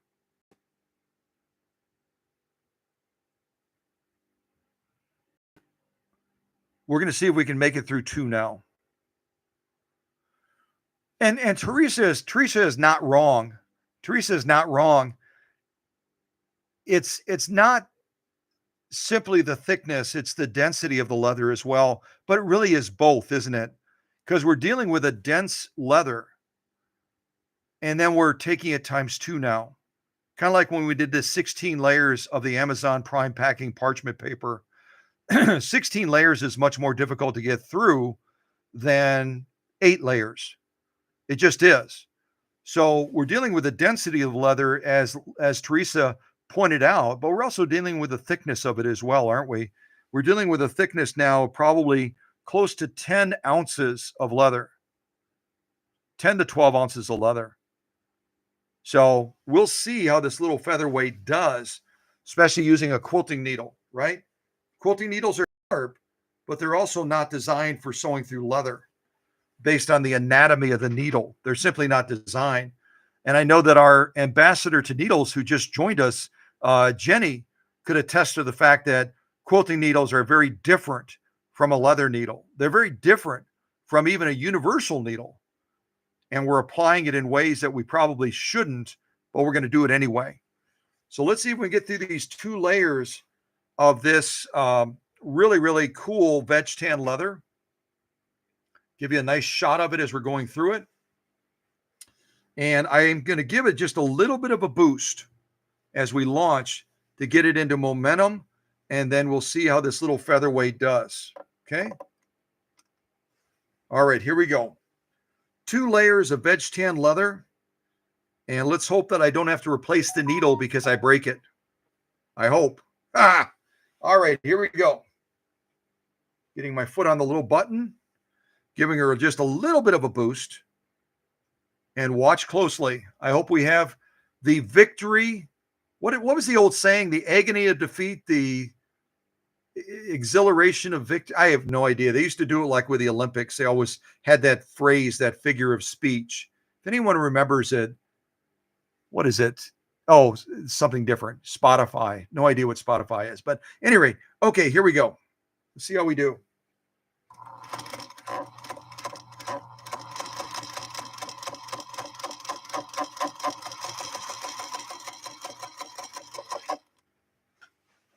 That poor featherweight is saying, are you going to push me this hard? Are you really going to do it? Are you going to do it?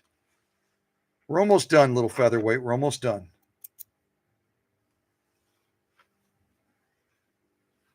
And I will put a fresh needle in, a universal needle, before I meet Shelly to return this machine to her. I'll leave these little tails on so we can more easily see what we just sewed. All right, here we go. So the bottom row is the row we just did through 2 layers of this veg tan leather. The top row is the first row that we did through a single layer. Unbelievable. Wow.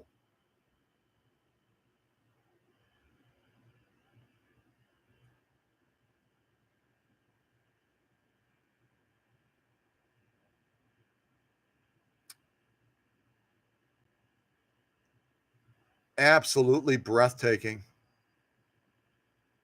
Absolutely breathtaking on a little featherweight.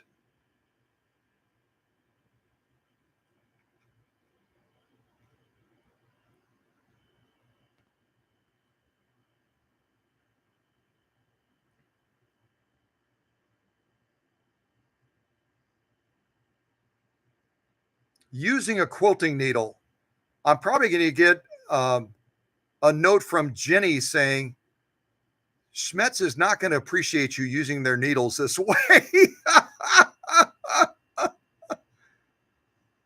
But it just shows how great this machine is now after some workshop magic to be able to do this through that much veg tan leather. Unbelievable. Now the question is, went through all of that, how did we do on the lock stitch?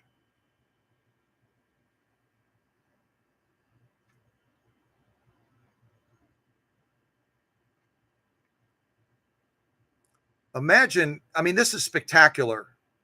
Imagine how spectacular this lock stitch would be if we were using a leather needle on this featherweight instead of a quilting needle.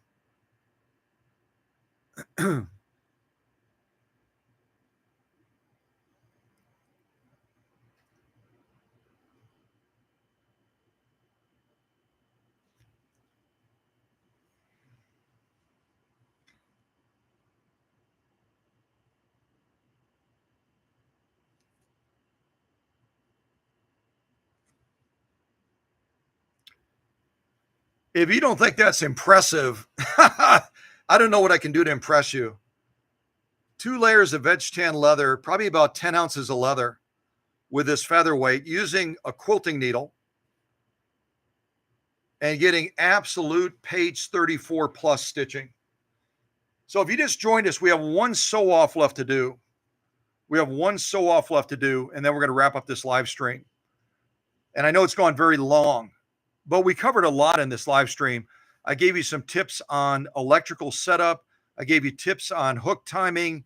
I gave you a number of different tips, and we kind of deviated just from putting the machine to work. I tried to educate you on the machine as well, and also open up your eyes to the possibilities of what a featherweight is capable of doing. Again, a machine that was introduced in 1933 at the Chicago World's Fair with that theme of Century of Progress. And boy, oh boy, is this machine progress in the sewing space, right? On this live stream, we did genuine cowhide, laid down absolutely gorgeous stitching, 16 layers of Amazon Prime parchment paper. We did satin. We did outdoor material. We did marine vinyl. We did 8 layers of cotton. We did cotton with a stiffener. We did cotton with a quilt batting. We did this nightmarish vinyl material. Absolutely scary stuff. I can't even explain to you how hard and the density of this stuff. We did 5 layers of heavy denim. We did this upholstery material, and we just finished this veg tan leather as well. That's what we've done on this little featherweight with an upholstery, with a quilting needle during this live stream. This would be enough to convince anybody, oh my gosh, I got to save up and get a featherweight. But realize again that featherweights are not created equal once they leave the factory. They're treated differently, they're maintained differently, and very few of them have had the benefit of 14 hours of workshop magic. So they're not all going to sew at the same level. They're not all going to sew the same way. They're not going to all deliver this level of stitching with this much leather. So don't get disappointed. Don't go out and jump on eBay or Etsy or Pinterest and buy a featherweight and then get it home and it's not able to do anything. It's not able to do anything close to what you've seen Shelly's machine do on this live stream, unless you send it to the workshop. And right now, I have to let you know, right now, I'm not accepting any new machines because we are so close to our transition from the Twin Cities of Minnesota down to the great state of Kentucky. I'm not taking any new machines on right now. I've got about 4 or 5 I need to finish, and then that's going to be it for the Twin Cities. Now, somebody from the Twin Cities can mail me their machine like people do all the time down to Kentucky. That's totally cool, but I won't be accepting any more machines here from this point forward. And also the P.O. box that I was giving everybody that Susie had shared with all of you, we did not renew that P.O. box, so I don't currently have an address for you in the Twin Cities. Just want to be clear about that. Don't mail to the P.O. box. It will get forwarded, but I don't recommend mailing there because, the post office is only so efficient. They're only so efficient as a government entity in honoring the forwarding of mail, so I don't want it to get lost or something like that. But what a treat to have this great featherweight in the workshop. And now we're going to do our final sew off. And maybe I'll see if I can find the William Tell Overture to do our final sew off on Shelly's fabulous featherweight 221 that is just sewing up a storm now and is very happy, very, very happy with its bright new LED light and all the other fun stuff that I did to make this machine great again. So, all right, let me get us set up. I'll get us set up maybe with, I don't know, maybe we'll do the William Tell Overture this time. I have no idea, but we'll be sewing on this Italian leather as our final sew off. See if I can get it set up here. get it set up, and we'll see if we can get something on the phone. See if I can find a copy of the William Tell Overture. Let's see here.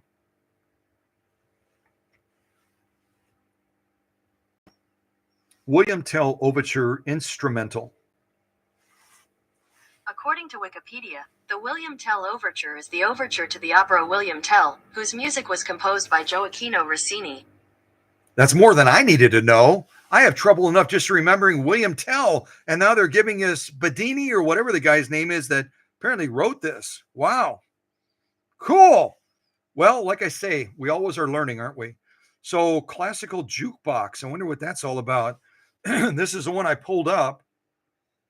So we'll see if we can sew to this one. I've got 3 minutes and 24 seconds to get done sewing on this Italian leather. We'll see if I can do it. No guarantees. All right, let me get this going here. I got to drink something too. My throat is getting really dry. The first signs of sciatic nerve decay may surprise you. Sciatic nerve Most decay? people No, don't we know want this, to. but We the want real William reason behind Tell. searing sciatic nerve. Sciatic nerve.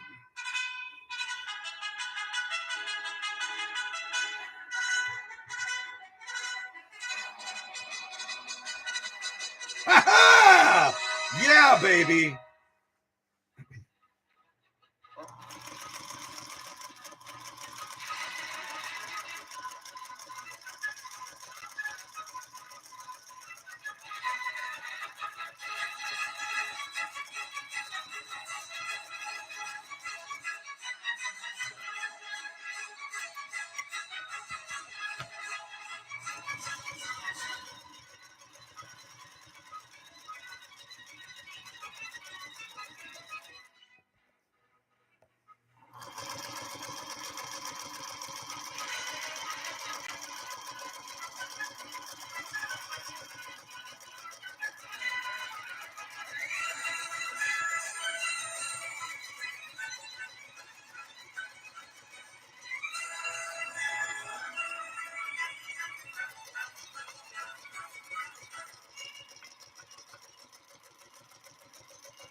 Woo! No, we don't want to hear about sciatic nerves anymore. Not now. Not now. Well, thank you. Thank you again to Shelly for the opportunity Isn't that beautiful? And these are things you can do with your kids and your grandchildren and the neighbor kids. You give them a chunk of leather like this. You sit them down to a great machine like this featherweight that Shelly received as a gift from her mom, and you let them sew away. Just watch their fingers. Watch their fingers. And they can create something beautiful like this little tapestry of stitching on this Italian leather. And, you know, no matter which way you turn it, this is the lock stitching. It's absolutely spectacular. It's absolutely spectacular. And we just created this thanks to the suggestion of my dear friend, Tim, the William Tell Overture. I always did the other one before, and now I'm starting to expand my musical horizons a little bit. So what a treat to have this great machine and to be able to return it to greatness again. I'm going to turn it a little bit so we can celebrate looking at this machine as we wrap up this live stream. Want to thank the leaders for their patience in getting us through a very long live stream. We haven't done one of these in a long time. We went almost 3 hours and 40 minutes, but you know what? When you go back and you watch it, we did a lot of cool sewing, and we learned a lot more about our machines as well. Pressure foot pressure, tensions, hook timing, electrical, the whole shebanger, right? And not to mention, we went through, go back a little bit further, we went through a wide field of sew-offs to show that featherweights can sew with the big boys. Everything from Italian leather to the William Tell Overture to veg tan leather, upholstery material. Let me get closer to for a second. Upholstery material, denim, nightmarish vinyl stuff. I hate that stuff. Cotton with quilt batting, cotton with stiffener, 8 layers of cotton material, marine vinyl, outdoor canvas material, genuine cowhide, timber. Jiminy crickets, the pile's too big. Let me try that again. Marine vinyl, outdoor material. Come on, don't fall over. We're almost done. Genuine cowhide, satin material, 16 layers of Amazon Prime packing parchment paper to bring us to a final finale with the William Tell Overture and all of this during the live stream. I decree that this featherweight is ready to go home and have fun with Shelly and her family. God bless everybody. Thanks for joining us. Thank you for your patience and persistence in getting through a very, very long live stream. We're going to be coming back to a premiere on Tuesday, showcasing an amazing machine that has roots going all the way back to great-great-grandma Alice and belongs now to Haley over in the Twin Cities area. And she is so excited to get that multi-generational machine home, as I'm sure that Shelly and her family are excited to get this machine back home as well. And remember the tips that I shared about the clutch and everything else in this great, semi-great, awesome, great live stream. All right, a little bit of ragtime, I think, to finish this off. If I can find some ragtime. And thanks again to the leaders for taking care of the family. I'm so grateful for you and for what you do to help us out. Ragtime, where are you? Come on, give me some ragtime music. Yeah, baby. Come on, go, go, go. Ragtime. That was the end of the song. I want the beginning of the song. Can we have the beginning, please? Yes. No, that's boring. I want real ragtime. Give me some real ragtime. Come on, give it to us. Finish this off with ragtime.